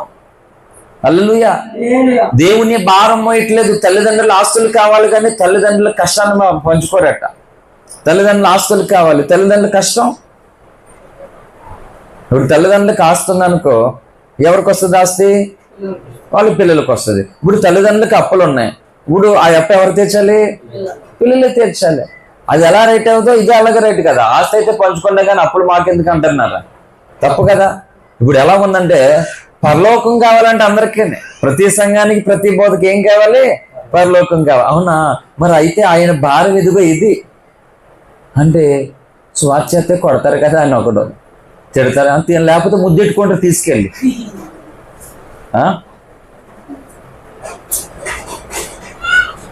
పరలోక రాజ్యం కావాలట అందరికీ. మరి ఆయన భారం, ఆయనకున్న భారంతో ఇక్కడికి వచ్చాడు. పరలోకాన్ని వదిలేసి వీళ్ళు ఎంత తిక్కలోళ్ళు అంటే ఆయనే పరలోకాన్ని వదిలేసి ఇక్కడికి వచ్చాడు ఆ భారంతో. వీళ్ళేమో ఈ భారం వద్దంట, పరలోకం కావాలట. ఉల్టా అయిపోతుంది కథ. వాళ్ళు బళ్ళు అయిపోతుంది కథ. అయ్యగారులు ఇక్కడ ప్రియులారా అన్నటువంటి అయ్యగారులు అక్కడ ఒక్కొక్కడు పళ్ళు కొరికి ఎడుతుంటారు అక్కడ. హల్లెలూయా. అర్థమవుతుందా? అందుకే చెప్పాను, తల్లిదండ్రుల ఆస్తులు మనయే. మరి వాళ్ళకి అప్పు ఉన్నప్పుడు మనం కట్టుకోవాలి. అలాగే అది న్యాయమేది కదా. అలాగే దేవుని యొక్క ఆస్తి, నిత్య రాజ్యం, జీవం, పరలోకం మన సొత్తు అన్నాడు దేవుడు. సొత్తు అయినప్పుడు ఎవరికి సొత్తు అంటే ఈ భూమి మీద దైవ భారము, నా భారము అనుకున్న వాళ్ళు సొత్తు. హల్లెలూయా. ఇక్కడ దేవుని భారము లేకుండా, దేవుని భారాన్ని పట్టించుకోకుండా పరలోకం నాదనుకున్న వాడు బ్రతుకంతా బస్ స్టాండ్ అయిపోతుంది అక్కడ. కనుక నిజ సేవకుని భారము ఈక్వల్ టు దేవుని భారం. హల్లెలూయా. దేవుని భారము ఈక్వల్ టు నిజ సేవకుని భారం. ఇది ఒక అల్టిమేట్ ట్రూత్, ఇది ఒక అద్భుతమైనటువంటి సందేశం. అందుకనే ఇర్మియా అన్నాడు దేవుడు, నీవు ఒక గండ్ర గొడ్డలి అని. ఈ తరములో సేవ చేయాలనుకునేటువంటి నీవు నేను ఈనాటి సంఘానికి, లోకానికి గండలి గొడ్డలి వంటి వారమై ఉండాలి. హల్లెలూయా. చదవండి ఈసారి గండ గొడ్డలి పుస్తకం చదవలేని వాళ్ళు ఎవరన్నా ఉంటే ఓఫిర్ గారు ఏండి రాసినటువంటి పుస్తకం పేరే గంగవడ్లే. హల్లెలూయా. ఇదేంట్రా అనుకుంటారా? మన ప్రసంగాలన్నీ కూడా అంతే, మన పుస్తకాలన్నీ కూడా అంతే. హల్లెలూయా. మన దేవుడిని గురించి లోకం అనుకుంటుంది ఈయనేట్రా బాబు అసలు అని. ఆయన దేవుడు అనుకుంటే ఇదంతా ఎందుకు, ఆయన చనిపోవడం ఏంటి, రక్తాన్ని చిందించి ఆయన కోసం వీళ్ళు మాట్లాడడం ఏంటి, తెక్క అర్థం అవట్లేదు ఒక్కొక్కడికేనా. హల్లెలూయా. శిష్యులకి అర్థం కాలేదు యేసుప్రభు వారి మాటలు. వినమ్ముతో ప్రభా అది ఏదో చెప్పావు కదా నాకు అర్థం లేదయ్యా, ఏంటా ఉపమానం అని అడిగేవారు వచ్చే. వాళ్ళకి చెప్పాడు దేవుడు, ఇవి మీకు బయలుపరచబడాలి, ఇవి వాళ్ళకి మరుగై ఉండాలని. ఈరోజు సార్వత్రిక క్రీస్తు సంఘములో అనేకమైనవి మరుగైపోయినాయి సంఘానికి. ఎందుకు? ఈ మనసు లేకపోవడం, తెలుసుకోవాలనే ఆశ లేకపోవడం. హల్లెలూయా. దావీదులాగా 119:18 కీర్తన సేవకులు చీకిపోయాడు, నీ ధర్మశాస్త్రం అందు ఆశ్చర్యమైన సంగతులు చూచినట్లు నా కన్నులు తెరుము. హల్లెలూయా. లేవు ఈ ప్రార్థనలు లేవు, ఇవన్నీ వదిలేశారు. ఎక్కడికి వెళ్తారు కథ? కయ్యనికి భార్య ఎక్కడి నుంచి వచ్చిందో చెప్తాను చూడండి సంగమా, ప్రియులారా ఎక్కడి నుంచి వచ్చిందో తెలుసా అని మొదలెడితే వీళ్ళందరూ సొల్లు కార్చులాగా నోట్లో ఈగల దోమలు వెళ్ళిపోయేలాగా నోరావిడి చాలా చూస్తారు మరి కోళ్ళన్నీ. కయ్యనికి భార్య ఎక్కడి నుంచి వచ్చిందంటే ఆయన ఏదో మరమని చెప్తున్నట్లు ఫీల్ అయిపోతాడు. వీళ్ళు అంతకంటే మొత్తం ఇంకా అంత ఇంత లేదు, మరమరాలన్నీ ఇక్కడే ఉన్నాయి అనుకుంటారు. కిరాణా షాపులో ఎక్కడ దొరకట్లేదు మరమరాలన్నీ నేనే కొనేసుకున్నాడట. అలా వీళ్ళు ఫీల్ అయిపోతారు అన్నమాట. అసలే నువ్వు వదిలేసేది కొసలు పెట్టుకుని ఎలాంటం మాట, ఏం ప్రయోజనం అయ్యి. హల్లెలూయా. కనుక దేవుని భారమే నిజ సేవకుని భారం. అందుకే పౌలు సంఘములన్నిటిని గూర్చిన చింత కలదు అట ఆయనకి. ఈ భారం దినదినము నాకు కలుగుచున్నది. ఎందుకంటే ఏ భారముతో క్రీస్తు ఈ భూమి మీదకు వచ్చాడో, ఏ భారంతో శిలువ యజ్ఞం జరిగించాడో ఆ భారము చూడండి ఆయన రాకడ వచ్చేసరికి తీరిపోవాలి. అది అసలైన సంగతే. అర్థమవుతుందా? ఈ భారము ఏంటి, ప్రభు రాకడ వచ్చేటప్పటికి ఆయనకు ఉండకూడదు ఆ భారం. నువ్వు కంప్లీట్ చేసేవాళ్ళు అంతే మొత్తం. చాలా మంది ఏం చేస్తున్నారు తెలుసా? తెలిసిన వాళ్ళు కొంతమంది కువైట్లో ఉన్నారు. వాళ్ళు చాలా కాలమైంది వెళ్ళి కువైట్ నుంచి డబ్బులు పంపించి ఇక్కడ ఎవరైతే ఉన్నారో వాళ్ళకి పంపించి, ఇగో నేను వచ్చేసరికి నేను వచ్చేస్తాను, ఇల్లు కట్టేసి ఉంచండి, ఇల్లు కట్టేసండి అని చెప్పేసి అలాగ కొంతమంది అలాగ పంపించి వాళ్ళు వచ్చేసరికి ఇల్లు కట్టేసి ఓపెన్ చేశారు. చక్కగా వాళ్ళు వచ్చి ఇంట్లోకి వెళ్ళారు. 3 మందిని వచ్చారు. అలాగే మనకు తెలిసిన వాళ్ళు 4 మంది ఉన్నారు. అలాగే వచ్చారన్నమాట. అంటే అక్కడ రూపాయి పాపం వాళ్ళు తినుకో దాచి ఒక ఇల్లు కట్టాలి, లేకపోతే అమ్మాయి పెళ్లి చేయాలని ఇక్కడ పోగు చేసి పంపించారు. వచ్చి ఇల్లు కట్టుకున్నారు. ఇప్పుడు చెప్పండి, వాళ్ళు కువైట్ నుంచి వచ్చిన తర్వాత ఇంటికాడ భారం ఉంటుంది. ఇప్పుడు వాళ్ళకి అమ్మయ్య ఇల్లు తీరింది, ఇల్లు ఉంది. మన సంఘంలో అమ్మగారు లేరు, లక్ష్మమ్మ గారు, ఆమె కూడా అంతే. అలా కువైట్కి వెళ్ళి 3 పిల్లలకి పెళ్లి చేసింది, ఆడపిల్లలకు ఒక్కదే. అలాగే ఇల్లు కట్టింది ఆ తల్లి, ఆ భారం తీరిపోయింది. అలాగే రక్షకుడు రెండవ రాకళ్ళు ఈ భూమి మీదకి వస్తున్నప్పుడు భక్తుడు ఏం చేయాలి తెలుసా? ప్రభువా నీ భారం తీర్చేశాను నాయన అని చెప్పాలి ఆయనకి. హల్లెలూయా. ఆయన వచ్చినప్పుడు అదే భారంతో వచ్చాడు, మరణించాడు, తిరిగి లేచాడు, వెళ్ళిపోయాడు. ఇప్పుడు మళ్ళీ అదే భారంతో వస్తే అన్న మంచిదా? ఆ భారము సంఘము తీసివేయాలి మాట. దాని గురికి చింతపడుతున్నాడు దైవజనుడు. వీళ్ళు చింత దేనికి? కాణం పెట్టిలో బజ్జ, వీళ్ళు బరువు లేదు, వీళ్ళు బజ్జ ఏమో తేలిగ్గా ఉంది, లోపలికి వెళ్ళిపోయింది, అట్లా బయటికి రావాలన్నమాట బజ్జ. ఇది పరిస్థితి వీళ్ళకి. ఏమి చింత ఉంది వీళ్ళకి? ఏం చేయాలి వీళ్ళందరినీ రేపు పొద్దుట దేవుడు? అందుకే అక్కడ ఏమో సంగతి, కానీ నాకైతే తమ్మని కట్టేసి దోలదండకు రాయాలనిపిస్తుంది నాకు. నేను ఎవరిని పెద్ద శిక్షించడానికి ఇష్టపడిన, మహా అయితే చిన్న కోరిక అంతే. తెలుసా రాజు? తెలీదా? మీ గోటల్లో ఏమంటారు? దూలదండాక అంటారు ఇక్కడ. దానికి ఏ పేరు మరి తెలియదు. నాకును నాటు భాష నేర్చుకున్న చిన్నప్పుడు ఆ భాష ఉపయోగిస్తున్నాను. ఇప్పుడు ఆ ఆకు రాస్తే ఒళ్ళంతా దురద వచ్చేస్తుంది మాట. ఈ సేవకులకి స్తంభానికి 2 చేతులు కాళ్ళు కట్టేసి ఆ ఆకు రాసేవాళ్ళు మాట, గోక్కోవడానికి లేకుండా. హల్లెలూయా. ఆ తర్వాత దేవుడి శిక్ష వేరేగా ఉంటుంది మాట. దేవుని కొరకు ఈ చింత, ఈ భారము కలుగుతూ ఆయన ఈ పునాది వేస్తున్నాడు. మరి ఈ రోజు వీళ్ళు ఏం చేస్తున్నారంటే ఉన్న పునాదిని పీకేస్తున్నారు భారము లేకపోవడం వల్ల. హల్లెలూయా. అందుకని సోమరివైన చెడ్డదాసుడా అన్నాడు మత్తయి సువార్త 25 తలాంతిస్తే ఉపయోగించుకోలేకుండా మట్టిపాలు చేసిన వాడిని ఏమన్నాడు దేవుడు? సోమరివైన చెడ్డదాసుడా అన్నాడు.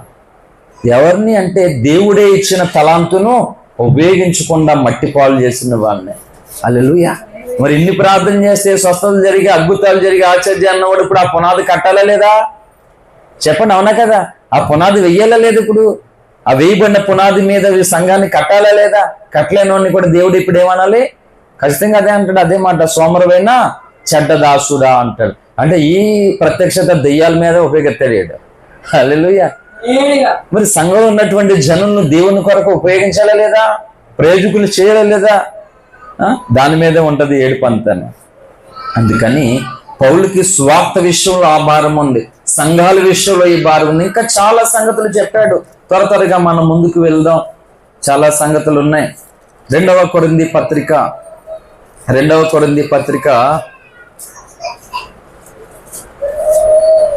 1వ అధ్యాయము 8వ వచనం చదవండమ్మా. సహోదరులారా, ఆసియాలో మాకు తటస్థించిన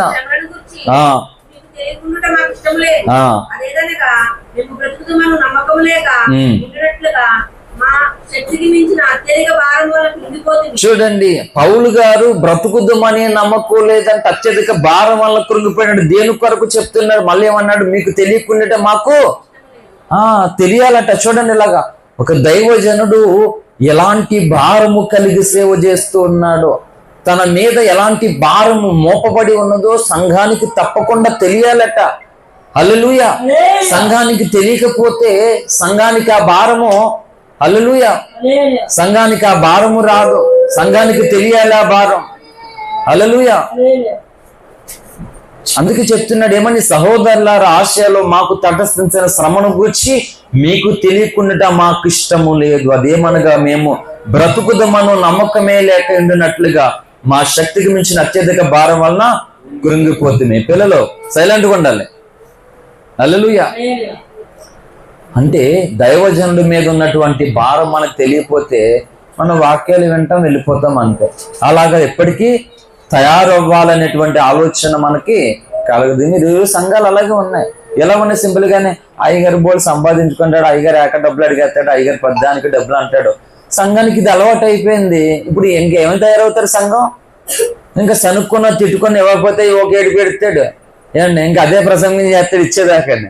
ఇంకా అక్కడ గోల భరించలేక ఇంట్లో అన్ని మాట్లాడుకుని బుర్ర తినేస్తున్నాడు. ఎందుకు వచ్చింది వేసి పెడతామని జోలికి రాడు. ఇంకా ఏండి అమ్మ సీట్ అని వచ్చి ఇంటికాడ వచ్చి బెల్ల కొట్టేస్తున్నాడు. ఇచ్చి పడేస్తే ఇంటికి రాడు కదా. ఇంకా అలాగే పాస్టర్లు బుర్ర తినేస్తుంటే ఎందుకు వచ్చింది, ఇంకో సంఘానికి వెళ్ళలేము, మళ్ళీ అదో రకరకాల ఇబ్బంది, ఇవన్నీ ఎందుకు తలకే నొప్పి అని ఇచ్చి పడేస్తున్నారు సింపుల్ గానే. భారము రాదు.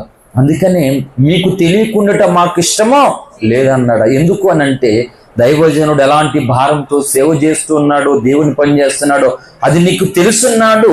అలాంటి భారాన్ని నాకు ఈ ప్రభువా, ఆ భారంలో నేను పాల్గొనాలి, ఆ భారాన్ని నేను పంచుకోవాలనే మనసు నీకు రావాలి. కాబట్టి ఈ మాటలు చెప్తున్నాడు పౌలు ద్వారా దేవుడు. హల్లెలూయా. చూడండి, అదే పత్రిక 2వ కొరింథీ పత్రిక 4వ అధ్యాయము 17వ వచనం చదవండి. మేము దృశ్యమైన వాటిని చూడక అదృశ్యమైన వాటిని నిదానించి చూచున్నాము గనక క్షణమాత్రముండు మా చులకని శ్రమ మా కొరకు అంతకంతూ ఎక్కువగా నిత్యమహిమైన మహిమ భారమును కలుగు చేయుచున్నది. హల్లెలూయా. శ్రమ ఏమంటున్నాడు పౌలు గారు? ఏంటంటే భూమి మీద మనకు కలుగుతున్నటువంటి శ్రమ ఎలాంటిదంట? చులకనైనటువంటి శ్రమ అంట. అది మర్చిపోకూడదు. హల్లెలూయా. క్షణమాత్రముండు మా చులకని శ్రమ. అబ్బా, ఎంత బాగా చెప్పాడు చూడండి. అమ్మా, ఈరోజు మనకి ఎన్ని కష్టాలు, బాధలు, ఇబ్బందులు, అవమానాలు, నిందలు, వ్యతిరేకతలు ఉన్నా ఇవన్నీ కూడా బైబిల్ ఏం చెప్పింది? క్షణమాత్రముండు అంటే క్షణమని ఎందుకన్నాడు? ఇన్ని సంవత్సరాలకి శ్రమతో, అప్పుతో, నిందతో, బాధతో పడుతున్నాను క్షణమని సరేంటి అనుకుంటావా? కన్ను మోస్తే ఆ శ్రమ ఎక్కడికి వెళ్ళిపోతుంది. మనం ఏమో ఎక్కడికి వెళ్తాం? నిత్య జీవంలోనికి వెళ్ళిపోతాం. ఈ శ్రమ ఎక్కడ పోతుందో తెలియదు, దానికి అడ్రస్సే ఉండదు. క్షణమాత్రముండు చులకని శ్రమ అంట. శ్రమనేమో అలా అన్నాడు, మహిమను ఎలాగన్నాడు? ఎంత అద్భుతమో బైబిల్, ఒక అద్భుతమైన దివ్య గ్రంథం. అందుకని ఇది తేనె కంటే మధురం అన్నాడు. హల్లెలూయా. అంతకంతకు ఎక్కువగా నిత్యమైన మహిమ భారమును కలుగు చేయుచున్నది. ఈ నిత్యమైన మహిమ భారమును కలుగు చేయుచున్నది. ఎలా అనగా దృశ్యమైనవి అనిత్యములు, అదృశ్యమైనవి నిత్యములు. హల్లెలూయా. అర్థమైందా? దృశ్యమైనవి అంటే కంటికి కనబడేవంట అనిత్యములు. నేను పాట రాసిన కరోనా టైంలో కొంతమంది సేవకులు చనిపోయినప్పుడు, మరణము తథ్యమని బ్రతుకే వ్యర్థమని ఓ మానవా ఏడవా వేడవా యేసుని అనేటువంటి పాట రాశాను. కనిపించేది శాశ్వతము కాదు, కనబడినదే శాశ్వతం అని ఇది చెప్తున్నాడు ఇక్కడ. దృశ్యమైనవంట అనిత్యములు. హల్లెలూయా. ఏలైనగా దృశ్యమైనవి అనిత్యములు, అదృశ్యమైనవి నిత్యములు. ఇప్పుడు గాలి ఉంది, మన కంటికి కనబడుతుందా? కానీ అది నిత్యం ఉండదు. మన కంటికి కనబడేవన్నీ కూడా నిత్యం ఉండవు, మధ్యలో ఆగిపోతాయి అన్నీ. కనుక కనబడని దేవుడు నిత్యుడు, కనిపించేటన్నీ కూడా తాత్కాలికమైనవి. కనిపించే మన శరీరం కూడా తాత్కాలికమైనది, కనబడని మన ఆత్మే నిత్యం ఉంటుంది. దానికోసం చెప్పి మళ్ళీ అన్నాడు 2 కొరింథీ పత్రిక 5వ అధ్యాయంలో 4వ వచనం చదవండి సారి.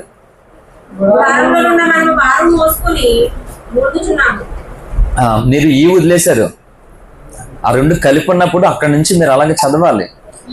ఈ గుడారములోనున్న మనము భారం మోసుకుని మూలుగుచ్చున్నాం. చాలండి. ఏ గుడారం అంటేది చూడాలి అలాగా. ఈ గుడారం, ఏ గుడారం?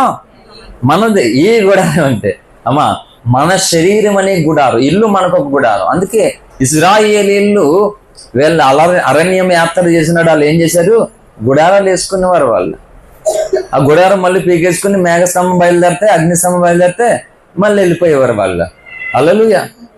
ఈ గుడారం అంట, మన శరీరం అనేటువంటి గుడారం ఏం చేయాలట? గుడారంలో ఉన్న మనము భారం మోసుకుని మూలుగుచ్చు ఉన్నాం. ఇది తీసివేయవలనని కాదు గాని మత్స్యమైనది జీవం చేత మృంగివేయబడినట్లు ఆ నివాసమును దీనిపైన ధరించుకొని కోరుచు ఉన్నాము. హల్లెలూయా. కనుక పౌలు గారు ఎన్నో విషయాలు చెప్తూ ఉన్నాను. నేను షార్ట్ లో చెప్పి ముందుకు వెళ్ళిపోతాను, ముగించేస్తాను త్వరగా. ఈ గుడారంతో, ఈ శరీరంతో ఉన్నటువంటి మనం చాలా భారం ఉందా లేదా? ఈరోజు మనకి కుటుంబ భారం, బోళ్ళు భారం ఉంది. కుటుంబంలో ఉన్నది నలుగురైనా సరే, నలుగురు 400 రకాల ఆలోచనలు అన్నమాట. ఎందుకు అనవసరంగా ఈ చిక్కులు ఎందుకు, ఈ బాధలు ఎందుకు? ఇక అంతా కలిపి ఆలోచన మీద ఉన్నామంటే అబ్బే సమస్య లేదు. ఉన్నది నలుగురు. మళ్ళా ఈ నలుగురు 4 రకాల ఆలోచనలు కనుక అవన్నీ కూడా చిక్కులు, ఇబ్బందులు, వ్యతిరేకతలు, భారాలు, నష్టాలు, కృంగుదలలు, ఆత్మహత్యలు, ఎన్నో పోరాటాలన్నీ ఈ గుడారంలో ఈ భారం కలుగుతుంది. అర్థమవుతుందా? ఈ గుడారంలో నుండి ఎప్పుడు తొందరగా బయటకు వెళ్ళిపోదామా అని చూస్తాం. కొంతమంది ఇంట్లోకి బయటికి తొందరగా వెళ్ళిపోదామా అని చూస్తారు. అలాగనే మానవుడు ఈ భూమి మీద ఈ భారాన్ని భరించలేక ఈ గుడారంలో నుండి బయటికి తొందరగా వెళ్ళిపోదాం అనుకుంటున్నాడు. కొంతమంది ఎప్పుడు పాస్టర్ గారు ఆమెన్ అంటాడే అని చూస్తారు ప్రసంగాలు. హల్లెలూయా. కోటల్లో చాలా మంది ఎప్పుడు ఆమెన్ అంటాడు, ఆ మాట కోసం నోరు ఆవలించి మరి చూస్తారు. ఆయన ఏమది అండం, వీళ్ళేమో ఆ ముక్కలు చూస్తారు అట. ఎంత దారుణమండి బాబు. ఆయన ఏమది అనడు, వీళ్ళేమో ఆ ముక్కు కోసమే చూస్తారు. ఒక ఆవిడ ప్రార్థన చేస్తుందంట, ఎంతసేపు చేసినా వదట్లేదని మొత్తం చదివేస్తుందంట ఊరంతానే. వాళ్ళు దీవించిన ఆయన, వీళ్ళు దీవించే ఉత్తప్పుడు ఆమె శుభ్రంగా ఈవిడ తిట్టేదంట. ప్రార్థనలో ఆయన దీవించేస్తున్నారు శుభ్రంగానే. ఇంకా ముగించట్లేదు అనుకుంటే పక్కన లేదు గోగుతుంది. అదేదో అంటారు కదా అంటదంట. ఏమంటారంటే అదే ముగించినోడు ఏదో అంటారు కదా అంటే ఆమెనా ఆ మొక్క కోసం మొత్తం చదివేస్తుందంట ప్రార్థన. ఆమె అనడానికి మొత్తం అందరినీ చదివేస్తుందంట. పక్క జ్ఞాపకం చేస్తే ఆమెనని అప్పుడు ఆమె ఉందంట. వీళ్ళందరూ ఎదురు చూస్తున్నారు. ఇప్పుడు ఆమె ఇప్పుడు ఆమెనంటదా అని ఎదురు చూస్తారు. ఎందుకు మరి? ఆవిడేం తిరిగి వెళ్ళిపోతుంది, నడిపింపు లేదు, ఆత్మకార్యం లేదు. ఆమెను అన్నపోతే ఎందుకు ఎదురు చూస్తుందంట.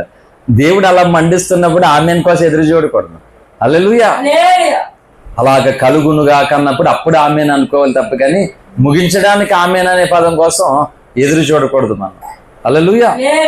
కనుక ఈ గుడారములో మనం ఉన్నంత కాలం కూడా చాలా రకాలమైనటువంటి భారం. పిల్లకాయలు అనుకుంటారు, అనవసరంగా మా అమ్మ నాన్న స్కూల్ వేసేసరి ఆడుకుందని చక్కగానే, ఈ పాడికి లేవకుండా మంచం మీద ఉండి లేచిన తర్వాత బ్రష్ పందుపల్లది లేకుండా మంచం మీద తినేదని చక్కగానే నలిపేస్తున్నారు శుభ్రంగా స్కూల్ వేసి. ఆయన అంటాడు, గరికపాటి గారు అనుకుంటాను, ఏమంటాడంటే ఆ పిల్లగాడికి ఎంత బాధ వచ్చిందంటే ఆడు పెద్దోడైన తర్వాత పిల్లల బాధ పందుల బాధలాగా ఈ పిల్లల బాధ పిల్లం బాధ ఉంటుంది. ఇప్పుడేమో ఆడి వయసు కంటాడు పుస్తకాల భారం ఎక్కువాడికి అంటాడు ఆయన గరికపాటి గారు. ఆడు ఉండేదేమో ఎంత, ఆడు బ్యాగులోనేమో మొత్తానికి ఏంటి గాడిదకి ఏదో బరువు మోసినట్టు, కానీ మొత్తం అంత పెద్ద బ్యాగ్ మాట, దాని నిండా పుస్తకాలే, అంత బరువు మాట మొత్తానికి. ఆయన మన అంటుంటే నవ్వలేకపోయాను నేను గరికపాటి గారు మాట్లాడుతుంటే. హల్లెలూయా. నిజమే, ఈ భూమి మీద మనం ఎన్నో భారాలు మోస్తున్నాం కదా. చెప్పండి, ఎన్నో భారాలు మోయట్లేదా? కానీ చెప్పండి, ఈ భారాల వల్ల మనకి నెమ్మది ఎంత ఉంది, సుఖం ఎంత ఉంది, అర్థం చేసుకునే వాళ్ళు ఎంతమంది ఉన్నారు, అర్థం చేసుకునే వాళ్ళు ఎంతమంది ఉన్నారు మనకి ఎన్ని భారాలు మోస్తుంటే? అదే చెప్తున్నాను, మానవ జీవితంలో వ్యర్థంగా కొన్ని భారాలు మోసేస్తున్నాం మనం. మోయవలసిన భారం ఆయన మోసి చూడు. ఏంటి, లోకంలో ఎన్నో భారాలు మోసిన అయినా నిన్ను అర్థం చేసుకోవట్లేదు జనుల. అదే ఆయన భారాన్ని మోసుకో, ఆయన కంటే నిన్ను ఎవరు ఎక్కువ అర్థం చేసుకోగలుగుతారు? హల్లెలూయా. ఎలాగ ఈ భారం మనకు అర్థమైంది లేదా? అర్థమైంది కదా. ప్రతి వారు ఉన్నటువంటి చదువుకునే పిల్లలు చదువుకున్నంతగా, పెళ్ళైన వాళ్ళు పెళ్ళైనంత, ఎవరికి నచ్చిన ఎవరికి విధి విధానంలో అంతంత భారాన్ని మోసుకుంటూ వెళ్ళిపోతున్నారు. అదే దైవ భారాన్ని నువ్వు మోయి. హల్లెలూయా. దైవ భారాన్ని మోస్తే ఇక్కడ నీకు నెమ్మది ఇస్తాడట దేవుడు, సమాధానం ఇస్తాడట, ఇరుకులో విశాలతనిస్తాడట. ఈ దైవ భారాన్ని మోసినటువంటి పౌలు గారికి ఏంటి ఉన్నతమైనటువంటి కిరీటం బహుమానం ఉన్నది. అది ఆ భారాన్ని కలిగిన అందరికీ కూడా దేవుడు ఇస్తాడు మాట. ఈ భూమి మీద ఇంత భారాన్ని నేను మోసాను ప్రభు, నాకేమిస్తామండి, ఏమిస్తాడు ఆయన? ఓ అంటాడు అంతే. హల్లెలూయా. అందుకే అంటున్నాను, ఎలాగ ఇక్కడ కొన్ని భారాలు మనకు అలవాటు అయిపోయింది. ఇన్ని భారాలు మోసిన ఎంతమంది మన చుట్టూ మనల్ని అర్థం చేసుకుని ఉన్నారో చాలా కష్టం. అందుకే దైవ భారం మోయే. హల్లెలూయా. దేవదూతలు నీకు సలాం పడతాయి మాట. ఈ మట్టి మనుషుల కోసం ఆలు పొగడతలేదు. మనకి రాత్రి కూడా చెప్పాను కదా, ఎవడో గుండుగోడు పొగడతా మనకెందుకని.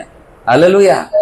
దూతలే సలాం కొడతాయి నీకు, ఎందుకంటే ఇతడు ఈమె దైవ భారము కలిగినటువంటి వారు అని వాళ్ళు సలాం కొడతారు నీకు. యోగిగాలు ఉంటుందా ఘనత? హల్లెలూయా. ఇక్కడ మనుషులు ఎప్పుడు జెండా పైకి ఎత్తారో ఎప్పుడు పీకెత్తారో తెలియదు. ఎందుకు ఈ చెత్త భారాలో?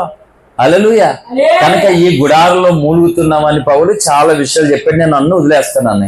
చూడండి, అసలైనటువంటి సంగతి పౌలు చెప్తూ ఆయన ఏమన్నాడు అంటే, 2 కొరింథీ పత్రిక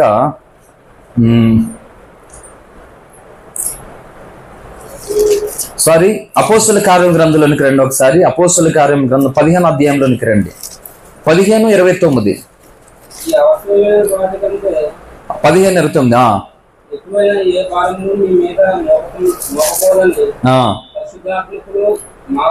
పరిశుద్ధాత్మ దేవుడు పౌలు ద్వారా భక్తుల ద్వారా ఏం చెప్తున్నాడు అంటే, సార్వత్రిక సంఘంలో ఉన్నటువంటి జనులను వాళ్ళకి చెప్తున్నాడు. అన్ని సమాజాన్ని గురించి మీ ఏ విధంగా నడుచుకోవాలో నేను చెప్తున్నాను. చూడండి 28. విగ్రహములకు అర్పించిన వాటిని, రక్తమును గొంతు పిసికి చంపిన దానిని, జారత్వమును విసర్జింపవలను. ఈ అవశ్యమైన వాటి కంటే ఎక్కువైన ఏ భారమును మీ మీద మోపకూడదని పరిశుద్ధాత్మకును మాకును తోచెను. వీటికి దూరంగా ఉండటకు జాగ్రత్త పడితేరా, అది మీకు మేలు, మీకు క్షేమము కలుగును గాక. ఇది దేవుడు, ఆ భక్తుడు ఏం చెప్పారు సంఘానికి? ఈ భారం తప్ప ఏ భారం పెట్టలేదట. ఇంకా అంతే, చచ్చిపోయిన వాళ్ళు ఇంటికి వెళ్ళకూడదు. ఈ భారం ఎక్కడి నుంచి వచ్చింది? ఏంటి, చచ్చిపోయిన వాళ్ళు ఇంటికి వెళ్తే మంచినీళ్ళు తాగచ్చా? ఇదేమన్నా క్వశ్చన్ అండి ఇది? అసలనే చెప్పండి, ఇదేమన్నా ప్రశ్న? ఇది అక్కడ తినచ్చా తినకూడదా ప్రశ్న? చెప్తున్నానంటే సంఘాలలో సేవకులు దీని మీద సరైనటువంటి అవగాహన ఆలోచన లేదు, సంఘ ప్రజలకి చెప్పలేదు. ఇప్పుడు వాళ్ళు ఎవరైనా చనిపోతే అక్కడికి వెళ్ళాలా లేదో చాలా తర్జన భజన అయిపోయింది. వెళ్ళకపోతే ఒక మాట చెప్తున్నాను, మనుషులు కదా, కష్టం అనేది ఎవరికి వస్తుందో తెలియదు. ఏ మనుషుడైనా ఏదో రోజున వెళ్ళిపోవాల్సి వస్తుంది. ఏంటి మరి, వెళ్ళకపోతే ఉన్నంతలో ఒకరొకరు సర్దుకోకపోతే, ఒకరినొకరు పలకరించకపోతే అదేం భక్తి? అది భక్తి అదే. కనుక వీళ్ళు ఏం చెప్తారు, చనిపోయినటువంటి స్థలాలకి మనం వెళ్ళకూడదు అంటారు. ప్రియులారా, మనం వెళ్ళకూడదు అంటాడు. ఏం చెప్పాడు దేవుడు? పరిశుద్ధాత్మకు మాకు తోచుతున్నది, ఈ భారం తప్ప ఏ భారం పెట్టలేదు అన్నాడు పౌలును దేవుడు అన్న. ఏ భారం? గొంతు పిసికి చంపినటువంటి జంతువులను మనం తినకూడదు, కట్ చేస్తేనే మనం తినాలి రక్తం చెందించి. ఎన్నో విషయాలు అక్కడ చెప్పాడు. జారత్వము, విగ్రహారాధన, గొంతు పిసికి చంపినటువంటి దాన్ని, వీటి దూరంగా ఉండమని, ఈ భారం తప్ప ఏది నీ మీద మోపలేదని చెప్తే వీళ్ళు అంటారు, నువ్వు చెవులు తీయలేదు, నీకు ఇంకా లోకంలో మోతి తీరలేదు నీకు అంటాడు. నువ్వు అవి ఎట్టుకుంటున్నావు, నువ్వు ఈ ఆభరణాలు నీకెందుకు, అవి నీకెందుకు, ఇవన్నీ తలాతోకలేని భారాలన్నీ సంఘం మీద కట్టేసి రక్షణ పొందవడానికి ఇష్టపడుతున్న అనేకుల్ని, అన్య సమాజంలో ఉన్న వారిని దేవునికి దగ్గరికి రాకుండా దూరం చేశారు. తాలుబొట్టు కట్టుకోకూడదు అన్నప్పుడు మరి కట్నం ఎందుకు తీసుకోవాలి? అంతే కదా రాజు. తాలుబట్టి కట్టించుకోనప్పుడు కట్నం కూడా తీయకూడదు, కట్నం కూడా ఉండకూడదు సంఘాల్లో. పాస్టర్ గారు దశంభాగం తీసుకోవడానికి కట్నాలు తీసుకోమంటాడు. వీడు ప్లాన్, వీడిది దొంగ, మామూలు కాదు వీడు దొంగ మాట. నువ్వు తాళొద్దంటాడు దొంగ కూడా. మళ్ళా తాళొస్తే నీకేం ప్రాబ్లం? నీకు కట్నం ప్రాబ్లం కాదంట, తాళి కడితే ప్రాబ్లం అంట. ఏ భారం పెట్టాడు దేవుడు? తెట్టాడా? అది తాళి బొట్టులు తీసేయమని, ఈ కాలు మెట్లు తీసేయమని, ఈ బట్టలే కట్టుకోమని ఈ భారం పెట్టాడు దేవుడు. దేవుడు ఏదైతే మోపాడో అది వదిలేశారే అండి. దేవుడు చెప్పనివి, దేవుడు పాటించలేనివన్నీ కూడా సంఘం మీద పెట్టేసి ఏం చేశారు తెలుసా? బంధాలను బాధ పెట్టేలాగా. మేము ఎప్పుడైతే, అందుకంటున్నారు ఈరోజు ఎవరైనా ఒక ఇంట్లోంచి క్రైస్తవులు అయితే ఇంకంతే, వాళ్ళకి అర్థమైపోతుంది, ఇంక ఈడు రేపు పొద్దుట వాళ్ళు పాస్టర్ చెప్పినట్టు అంటాడో, మనది ఒక ముఖ్యంలో ఇంకా వీడికి మనకి పడదని ఫిక్స్ అయిపోతున్నారు వాళ్ళు ముందే. ఎందుకు? ఇగో తలాతోకలేని అన్ని పెట్టేశారు మొత్తానికి. ఏం చెప్తాండి ఇదంతానే. హల్లెలూయా. అక్షంతలు వేయకూడదట, మామిడాకులు కట్టుకోకూడదట. ఒక సైన్స్ పరంగా ఉంటుంది ఒక విధానం అనేది. అవన్నీ కూడా ఉన్నాయి బైబిల్లో చెప్పినాయి. అందుకే బైబిల్కి వీళ్ళకి నక్కకి నాకలోకి అనుకున్నంత తేడా మాట. హల్లెలూయా. పరిశుద్ధాత్మ దగ్గర చదువు నేర్చుకున్నవాడు ఒకలాగా ఉంటాడో, మనుషుల దగ్గర చదువు నేర్చుకున్నవాడు ఒకలాగా ఉంటాడు మాట. హల్లెలూయా. తోటకి అడుగుకున్నంత తేడా ఉంటది. ఆత్మదేవునితో సహవాసం చేసిన వాడికి ఏండి, ఆత్మదేవునికి దూరంగా నడుచుకున్న వాడికి తోటకేనే అడవికి ఉన్నంత తేడా ఉంటది. అడవిలో కొన్ని చెట్లు ఎలా లేచిపోయి ఇళ్ళ లేచిపోయి దానికి నచ్చినట్లుగా, అదే తోటలో క్రమంగా చక్కగా, ఆ తోటలోకి వెళ్ళామనుకో, పార్క్కి వెళ్ళామనుకో, చక్కగా ఉంటుంది దేని దానికి క్రమంగా. ఎందుకంటే ఏ సైజు ఉండాలి ఆ సైజు ఉండేస్తాడు. తోట మళ్ళీ కట్ చేసేస్తాడు, కొసరనే అవసరం లేనన్ని కట్ చేస్తాడు. అడవులో ఎవడు కట్ చేస్తాడు? అడవులో ఎవడ పని, అడవులోకి వెళ్ళి ఇంటికి రావడానికి సచ్చారు అనుకుంటాడు. వచ్చేసరికి అమ్మాయి వస్తారా రాలేని అనుకున్నాడు అంటాడు. ఏదోలోకి వచ్చి అలా తిప్పలు పడి అంటాడు మాట. అందుదండి అడవులో ఇది అడ్డు ఉంది అది అడ్డు ఉందని ఎవరికి అవసరం? అడవి దాన్ని ఇష్టం వచ్చినట్లు పెరిగేస్తుంది మాట. సంఘం అంటే అడవిలాగా పెరిగేది కాదు, అందమైన తోటలా పెరిగేది. హల్లెలూయా. అందమైన తోటలా ఉండాలంటే పరిశుద్ధాత్ముడే అధ్యక్షుడు కావాలి. పరిశుద్ధాత్మ దేవుని కాపరత్వంలో సంఘాలు పెంచబడాలి. అప్పుడు సంఘంలో ఉన్నటువంటి జనులు అందముగా తయారవుతారు. అలా పెంచబడుతున్న స్థలంలో కూడా అడవిలాగా ఉంటే దేవుడు ఉంచుతాడా? కొట్టి పాడేస్తాడా? అడవిని తీసి పాడేస్తాడు దేవుడు. హల్లెలూయా. కనుక అర్థమైందా భారం? ఇంకెక్కువ సంగతులు చెప్పను నేను. అందుకే నిజ సేవకుని భారం చెప్తున్నాను. నిజ సేవకుడు కాకపోతే ఇక అడ్డులేని భారాలన్నీ సంఘం మీద మోపుతాడు. అర్థమవుతుందా? అడ్డులేని భారాలన్నీ సంఘానికి మోపుతాడు. అవి ఏ మాత్రము పరిశుద్ధాత్మ దేవుని యొక్క ఆలోచనలోనే లేనే లేవు. అందుకని ఆ భిన్న వ్యతిరేకమైన దాని కొరకు మనం సేవ చేయాలి మాట. ఇదే అసలైనటువంటిది అని దాని కొరకు సేవ చేయడానికి ప్రభు భారాన్ని, క్రీస్తు భారాన్ని, పరిశుద్ధాత్మ దేవుని భారాన్ని నీ భారముగా ఎంచుకోవడానికి నువ్వు సిద్ధపడాలి. అదే సేవ అంటే. హల్లెలూయా. ముగించేస్తాను నేను. ఇంకా మరొకసారి 2 కొరింథీ పత్రికలోనికి రండి. 2 కొరింథీ పత్రిక 11వ అధ్యాయంలోనికి రండి. 12వ అధ్యాయం, 2 కొరింథీ పత్రిక 12వ అధ్యాయము 13వ వచనం.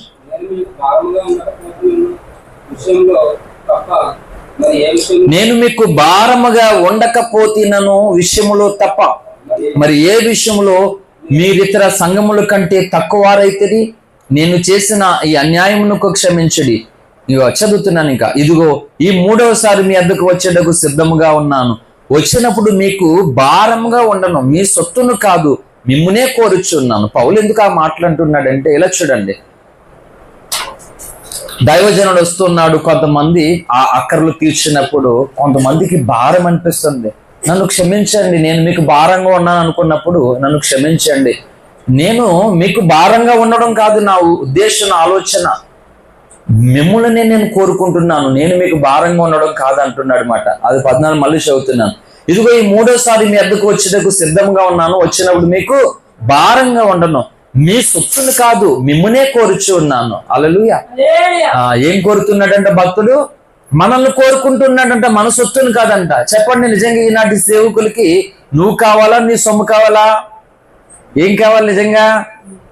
నువ్వు కావాలంటే అర్థం ఏంటి? నీ సొమ్ము కావాలంటే అర్థం ఏంటి? చెప్పనా వద్దా? హల్లెలూయా. నీ సొమ్ము కావాలంటే నీ సావు, నువ్వు సావు, ఎలాగైనా బ్రతుకు. సంఘానికి వచ్చినా పర్లేదు, మానేసినా పర్లేదు, సినిమాకి వెళ్ళినా పర్లేదు, నీ ఇష్టం వచ్చినట్లు బతుకు. నీ సొమ్ము నాకు కావాలి. అదే నువ్వు కావాలనుకో, నువ్వు ఆటపాటలతో కూడిన అల్లరికి దూరంగా ఉండాలి, పోక్రి మాటలకు సరసోక్తులకు దూరంగా ఉండాలి, అన్య సహవాసాలకి, దేవునికి వ్యతిరేకమైనటువంటి స్నేహాలకి నువ్వు దూరంగా ఉండాలి. నువ్వు కావాలి. షార్ట్ లో రెండింటికి డిఫరెంట్. హల్లెలూయా. ఇప్పుడు పౌలు ఏం కోరుకున్నాడు? నీ సొత్తు కాదు మిమ్మల్నే కోరుకుంటున్నాను అంటే, ఎందుకంటే నన్ను కోరుకున్న దేవుడు ఏ భారము నాకు పెట్టాడో, ఏ భారము కొరకు నేను ప్రయాసపడుతున్నానో ఆ భారములోనికి, ఆ ప్రయాసలోనికి మిమ్మల్ని తీసుకెళ్లి రేపొద్దుట ఏ భారము నా మీద మోపబడిందో దానికి కావలసినటువంటి మహిమ ఘనత నాకు ఇస్తాడో, ఆ ఘనత, ఆ మెప్పు, ఆ మహిమ మీకు కూడా కలిగినట్లుగా నేను మిమ్మల్ని కోరుకుంటున్నాను అనే అర్థం మాట.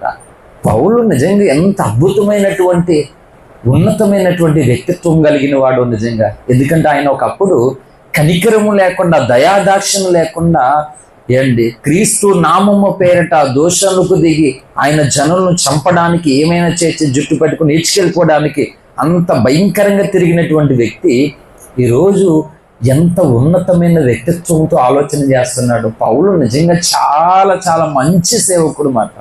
హల్లెలూయా. పౌలు ఎలా ఉంటాడో తెలియదు, నిజంగా చెప్తున్నాను. ఈ బైబిల్ స్టడీ మీకు చెప్పినప్పటి నుంచి కూడా నేను పౌలు కోసం ఎన్నో, ఆయన మనసులో ఎంత ఉన్నతమైన వ్యక్తిత్వం మనసు నేను నేర్చుకుంటున్నాను నిజంగానే. హల్లెలూయా. అదే అంతే, నువ్వు చదువుతూ ఉండగా దేవుని మనసు నీకు అర్థం అవుతుంది మాట. మూసేస్తే నీకు ఏమేమి అర్థం అవుతుంది? ఏం అర్థం అవుతుంది? అది చదువుతూ ఉండు. ఆయన ప్రేమ ఎంత గొప్పదో, అసలు నిన్ను ఏం కోరుకుంటున్నాడు ఆయన. కొంతమంది అంటారు ఆదివారం వెళ్ళిపోవలసిందేనా, అన్నిట్లోనూ దశంభాగం ఇచ్చేవలసింది, ఇలా రకరకాలుగా చెత్త కోసం మాట్లాడుతూ ఉంటారు అన్నమాట. లేఖనాలు చదువుతుంటే నీ ప్రభు కోసం ప్రాణం ఇచ్చేవలసినంత తీర్మానం వచ్చేస్తుంది నీకు. హల్లెలూయా. పాస్టర్లు ఎక్కడి వరకు ప్రిపేర్ చేశారు సంఘాన్ని? ఖచ్చితంగా అమ్ముకున్నా కొనుక్కున్నా దశంభాగం ఇచ్చేవలసింది ఈ ఏడుపే ఒకటి ప్రిపేర్ చేశారు. కానీ ఎక్కడి వరకు ప్రిపేర్ చేయాలి? యేసయ్య కొరకు షడ్రక్ మేష అభిజ్ఞగోల్ లాగా అగ్నిగుండానికైనా నువ్వు దూకగలగాలి. అక్కడికి వెళ్ళిపోయినాడు. ఇది పెద్ద లెక్క. ఇసుకించి ఇప్పించడం ఏంటండి? ప్రేమతో ఇవ్వాలల్లా, అవునా కదా? ఇష్టంతో ఇవ్వాలి. ఇసుక్కుని వాళ్ళని ఇబ్బంది పెట్టి, రాసి రంపాలు పెట్టి, వాళ్ళ బాధలు పెట్టి పిక్కుని వాడి దగ్గర ఉంటుంది ఏమన్నానే? ఎవడు ఎంత పిన్నుకుంటున్నాడో వాళ్ళందరూ కూడా జక్కయ్యలాగా మారకపోతే వాళ్ళు ప్రజల దగ్గర తీసుకున్నది అనేక రకాలుగా వెళ్ళిపోతుంది బయటకు వేస్తున్నాము. వెళ్ళిపోవాలి కూడా వేస్తున్నాము. జక్కలాగా మారండి సేవకుల్లారా.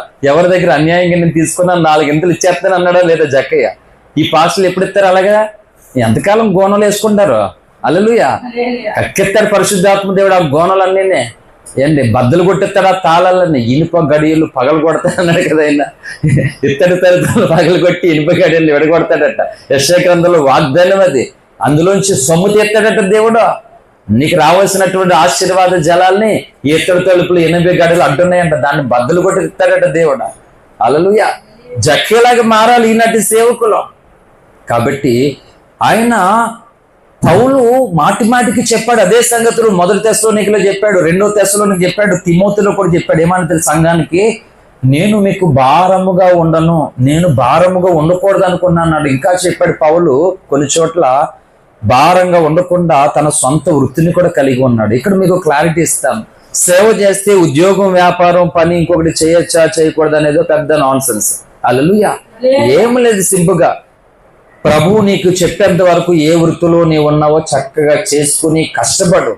దేవుని కొరకు నువ్వు ఎంత ఉపయోగపడతావు, ఎంత సహకరిస్తావో సహకరించు.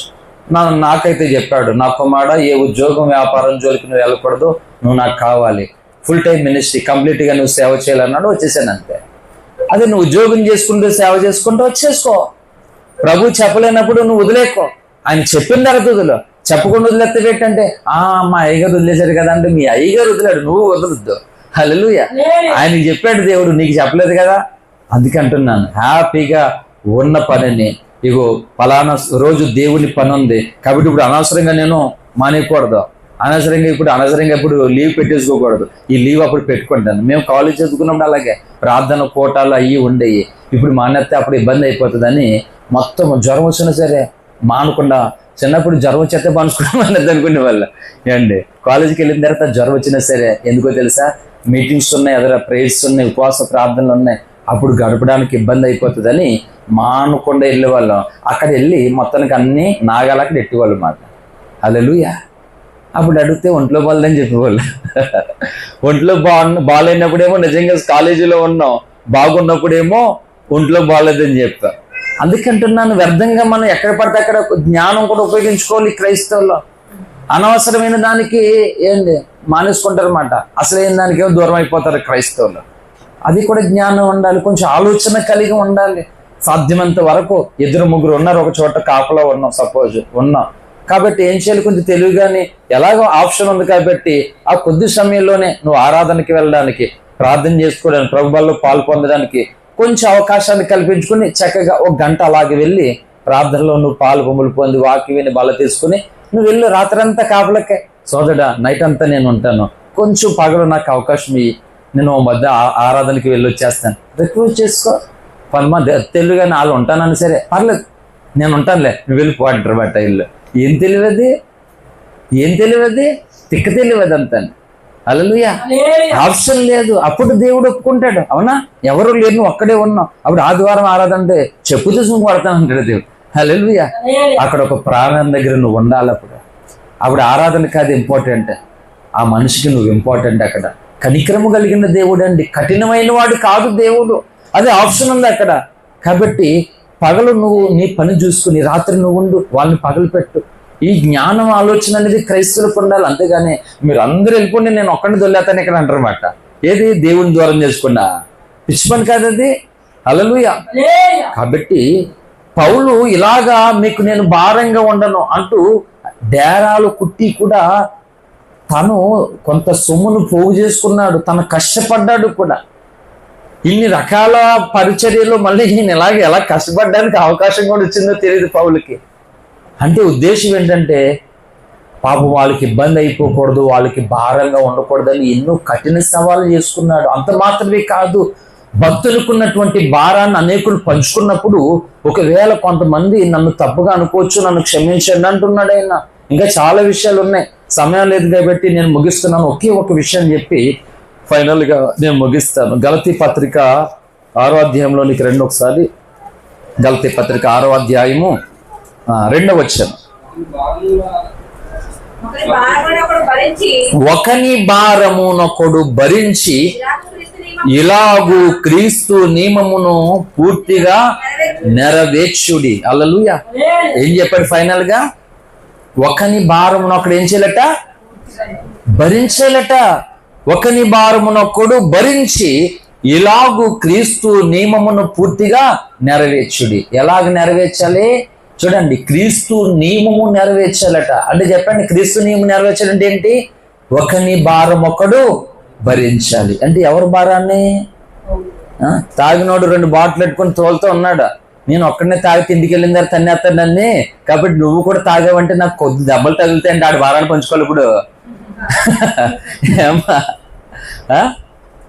పౌలు ప్రయాసపడుతున్నాడు, సంఘాలన్నిటినీ గూర్చి చింతపడుతున్నాడు, భారపడుతున్నాడు. ఏంటంత భారంలో ఆయన అలిసిపోడా, సొమ్మసిల్లిపోడా, ఆయన బలహీనుడైపోడా? ఎన్నో కలుగుతాయి మాట. పని ఆగిపోకూడదు. ఇప్పుడు పౌలు మీద ఉన్నటువంటి ఆ భారాన్ని ఎవరు పంచుకోవాలి? పౌలు యొక్క మాటలు విన్నటువంటి వారు, పౌలుని అనుసరిస్తున్నటువంటి వారు, పౌలుని వెంబడిస్తున్నటువంటి వారందరూ కూడా ఆ భారాన్ని పంచుకోవాలి. అందుకే చెప్పింది లేఖనం కూడా. నేను అవసరాన్ని బట్టి చెప్తున్నాను, 10వ భాగాలు ఇంకోటి దొంగల చేతికి వెళ్ళిపోతున్నాయి. కానీ నిజానికి బైబిల్ చెప్పింది ఏంటి అని అంటే, నిజముగా మీకు దేవుని యొక్క భారమును గూర్చి నేర్పిస్తున్నటువంటి వ్యక్తికు అన్నిటిలోనూ మంచి పదార్థాలు ఇవ్వమని బైబిల్ చెప్పింది మాట. హల్లెలూయా. మరి మిగిలినటువంటి వారికి వాళ్ళు ఏమి చేస్తున్నారని వెళ్తున్నాయి అర్థం కావట్లేదు. దొంగల చేతికి వెళ్ళిపోతున్నాయి చాలా వరకు, మంచి వాళ్ళ చేతికి, యథార్థవంతుల చేతికి వెళ్ళడం లేదు. హల్లెలూయా. అన్నిటిలోనూ మంచి భాగము, మంచి పదార్థాలు ఇవ్వమని చెప్పింది లేఖనం. ఇదే బైబిల్ స్టడీ ఇది వరకు ముందు క్లాసులో మీకు ఆ లేఖనాన్ని కూడా చూపించాను నేను. హల్లెలూయా. ఇప్పుడు ఏమంటున్నాడు? ఒకని భారమునొకడు భరించాలట. అది ఏంటంట?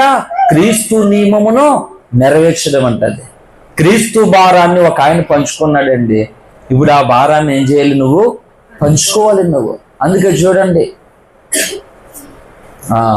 బైబిల్లో ఒక సీమోన్ అని పేరు కలిగినటువంటి వ్యక్తి కపాలం అనబడిన స్థలంలో ఆ గొల్గతా కొండ దగ్గర యేసు ప్రభువు వారి యొక్క సిలువను, ఆ సిలువ భారాన్ని అతడి మీద మోపారు. పేరు గుర్తుంది, అతడి పేరు ఏదో సీమోన్ వస్తుంది, పేరు మర్చిపోయాను నేను. మొన్న మీకు చెప్పాను, గుడ్ ఫ్రైడే రోజు చెప్పాను. అతడు మొయ్యలు ఎక్కువ చేశాడు మాట. అంటే దేవుని భారాన్ని పంచుకోవడానికి ఇంకొకరికి అవకాశం ఇచ్చారు. వాడు మొయ్యలేక మధ్యలో చేసి వెళ్ళిపోయాడు మాట. ఈ రోజు ఆ భారాన్ని పంచుకోవడానికి పౌలు వచ్చాడు. హల్లెలూయా. ఈ రోజు ఆ భారాన్ని పంచుకోవడానికి నీవు నేను మనం అందరూ రావాలి. ఇలాగన ఒకని భారం ఒకడు భరించాలి. భరిస్తే ఏమోదంట? ఇలాగన క్రీస్తు నియమమును నెరవేర్చుట అంట. హల్లెలూయా. భక్తులేమో భారం పడుతున్నారండి, మిగిలిన వాళ్ళు వాళ్ళ పని వాళ్ళు చూసుకుంటూ వెళ్ళిపోతున్నారు మాట. మిగిలినటువంటి బోధకులు ఏ భారం ఉంది? ఇప్పుడు అన్నిటిని వాళ్ళు పొందుకుంటున్నారు, అన్ని కోరుకుంటున్నారు. ఏ భారం ఉందో వాళ్ళకి చెప్పండి. ఏ భారం ఉంది? నాకు తెలిసి ఏ భారం చెప్పినా, నేను లేకపోతే ఈ సంఘం నా కొడుకు నాకు ఇస్తాడా, నా కొడుకు నడిపిస్తాడా, లేకపోతే సంఘంలో ఎవడన్నా ఎత్తుకెళ్ళిపోతాడా?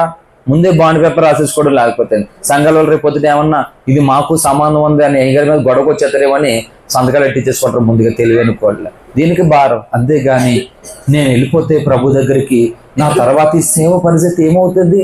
అయ్యో ఇది ఆగిపోకూడదు, ఈ మంట చల్లారిపోకూడదు ఇక్కడ. ఈ భారం ఉండాలి. హల్లెలూయా. పౌలుకి సంఘాలన్నిటిని కూర్చిన చింత, ఈ భారం దినదినము నాకు కలుగుచున్నది అన్నాడు మాట. హల్లెలూయా. ఇప్పుడు చెప్పండి, పౌలు భారం ఎవరిది? క్రీస్తుది. దేవునికి ఉన్నటువంటి భారమే పౌలుది మాట. ఇప్పుడు పౌలు భారం ఎవరిది అవ్వాలి? సార్వత్రిక క్రీస్తు సంఘంలో ఉన్నటువంటి ప్రతి క్రైస్తవుడిది, ప్రతి సేవకుడిది అవ్వాలి. కానీ అలాగా లేదు. ఉందా లేదా? లేదు. అందుకని ఇప్పుడు నువ్వేం చేయాలి? ఆ భారాన్ని పంచుకోవడానికి ముందుకు రావాలి. ఆ స్వార్థ భారాన్ని నేను ముందుకు తీసుకుని వెళ్తాను. స్వార్థకు నేను సహకరించవలసింది, నేను ఉపయోగించవలసింది, నేను ఉపయోగపడతానని నువ్వు తీసుకోవాలి. సంఘ క్షేమాభివృద్ధిని పొందడానికి ఆ భారాన్ని నువ్వు పంచుకోవాలి. ఇలాగ ఎవరైతే భక్తుల భారాన్ని, దేవుని భారాన్ని, భక్తుల భారాన్ని పంచుకుంటారో భక్తునికి రావాల్సినటువంటి ఘనత, బహుమానం వాళ్ళకి కూడా వస్తుంది. అందుకే సంఘంలో ఏ భారం లేనటువంటి వారికి దేవుడు ఎలాంటి ఘనతలు ఇయ్యడు. హల్లెలూయా. అందుకే ఇది నిజ సేవకుని భారం. This is the conclusion of the message. Hallelujah. ఇది నిజ సేవకుని భారం అంటే ఏది? ఈ రోజు ఆ భారం ఏది? భారము లేనటువంటి క్రైస్తవ జీవితంలో. హల్లెలూయా. నేను పాట రాసిన ఆన్లైన్ ప్రార్థనలో వాక్యం అంతా అయిపోయింది, ప్రార్థన నడిపిస్తున్నప్పుడు 100 రోజులు ఉపవాసంలో భారము లేని, బాధ్యత లేని క్రైస్తవునిగా నీవు ఉండకూడదు అని ఒక పాట అప్పటికప్పుడే నడిపిస్తున్నాను. మోకాళ్ళేసి ఒక్కొక్కరు ప్రార్థన చేస్తుంటే కొన్ని లిరిక్స్ తీసి మధ్యలో పడతాం కదా, అలా మోకాళ్ళేసి అలా పడుతుంటే, భారము లేని, బాధ్యత లేని, భారము లేని, బాధ్యత లేని క్రైస్తవునిగా నీ ఉండకూడదు, క్రైస్తవునిగా నీ ఉండకూడదు. ఇలాగా కొన్ని లిరిక్స్ దేవుడు ఇచ్చాడు ఆ రోజు. ఇలా చాలా పాటలు రాసుకుంటూ వచ్చాను. హల్లెలూయా. అంటే దేవుని సంఘంలో జనులు భారము, బాధ్యత లేని వారికి అస్సలు ఉండడానికి వీలు లేదు, లేదు, లేదు. రేపు పొద్దుట అదే అడుగుతాడు దేవుడు. దేవుని పట్ల నీ భారం ఏంటి, నీ వాంఛ ఏంటి అని అడుగుతాడు. ఏం చెప్తారు అప్పుడు ఈ బోధకులు? అవునా, అలాగే మాకు ఎవరు చెప్పలేదు బైబిల్ కాలేజ్ అంటే. బైబిల్ కాలంలో చెప్పరా, బడిదాయి పరిశుద్ధాత్మ దేవుని బడిలో మాత్రమే చెప్తారయ్యి. హల్లెలూయా. చెప్పండి, నువ్వు దేవుని కొరకు భారం పడాలని చెప్తారా వాళ్ళు థియాలజీకి చెప్తారన్నమాట. అందుకే ప్రార్థనా గదిలో, సంఘంలో ఎవరికి నచ్చినట్లుగా వాళ్ళు వెళ్ళిపోతుంటే నువ్వు వాళ్ళలాగా వెళ్ళిపోవడము కాదు. దైవజనుడు ఒక్కడు నలిగిపోతున్నాడు, భారం పడి ఉన్నాడు, ఆ భారాన్ని నేను పంచుకోవాలి, నా కుటుంబం పంచుకోవాలని ఒక్కొక్కరు ముందుకు రావాలి మాట. అలాగా ఒకని భారాన్ని ఒక 10 మంది పంచుకున్నారనుకో, దేవుని పని ముందుకెళ్తుందా వెనకెళ్తుందా? ముందుకెళ్తుంది. ఇలాంటి భారము కలిగిన వాళ్ళు రావాలి. అందుకే ఈరోజు సార్వత్రిక క్రీస్తు సంఘము ఉద్యమం లేదు. ఎందుకంటే భారము కలిగినటువంటి వారికి లడ్డుగా వీళ్ళే భారంగా ఉంటున్నారా? హల్లెలూయా. భారం పంచుకోవడం మానేశారు. పైగా ఏం చేస్తున్నారో భారముగా వీళ్ళే ఉండి వాళ్ళ మీద బుర్ర జల్లుతున్నారు మాట. అందుకని క్రైస్తవ సంఘాల్లో ఉద్యమం లేదు. చల్లారిపోయారు జనులు. వెళ్ళడం రావడం అంతే అయిపోయింది. సినిమాకి వెళ్తారు, వచ్చేస్తారు, అంతే. వాళ్ళని హుషారుగా ఉంటున్నారు. సంఘాల్లో ఉన్నటువంటి వారు దేవుని తాకిడి చేత, దేవుని మంట చేత మంటింపబడి హుషారుగా లేరు, నిర్జీవంగా ఉండిపోతున్నారు మాట. అందుకనే నిజ సేవకుని భారం, ఈ భారాన్ని పంచుకోవడానికి, పౌలు వేసిన పునాది మీద సంఘాన్ని కట్టడానికి ఈరోజు నీవు నేను కావాలి ఆయనకి. హల్లెలూయా. ఇది కాకపోతే సేవకి ఎవరో రాకండి. ఇది వరకు సేవ చేస్తున్న వారు ఇప్పుడైనా కనీసం చేయవలసిన సేవ చేయడానికైనా ఇప్పుడైనా సమర్పించుకోవాలి. పౌలు కలిగినటువంటి భారాన్ని నేను కలిగి ఉండాలనే మనసు రావాలి తప్ప ఇంకా లోక భారమే, లోకంలో ఉన్న భారం అంతా మోసుకుని ఉండడం దేవుని చిత్తమో కానే కాదు. కాబట్టి ఈ విధమైన సేవ ఈ తరములో చేయాలి. అలా చేయడం వల్ల క్రీస్తు ప్రభు వారు 2వ రాకడలో ఈ భూమి మీద అడిగి పెట్టేసరికి ఏ భారము లేకుండా వ్యూహత సైన్య సమభీకర రూపిణిగా ఆయన సంఘం అలా నిలబడుతుంది. హల్లెలూయా. దానికి కారణం, అలా నిలబెట్టడానికి కారణమైన పౌలు బృందాన్ని ఆయన గణపరచడా? ఏ వేల దూతల ఎదుట వాళ్ళని గణపరుస్తాడు, సన్మానిస్తాడు. ఏంటి వాళ్ళకి ఏ కొదులు ఉంటాయి అక్కడ? హల్లెలూయా. వాళ్ళకి ఏ కొదులు, ఏ ఇబ్బందులు ఉన్న వాళ్ళకి అక్కడ. కాబట్టి ఆ రీతిగా మనం అందరము ఈ తరములో పౌలు భారాన్ని కలిగినటువంటి నిజ సేవకులుగా, నిజ క్రైస్తవులుగా దేవుని పని చేద్దాం. ఒకరికొకరు భారం భరించుకొని క్రీస్తు పనిని సంపూర్తి చేద్దాం. ఈ మాటలు దేవుడు దీవించి ఆశీర్వదించుగాక. ఆమేన్. మోకరించి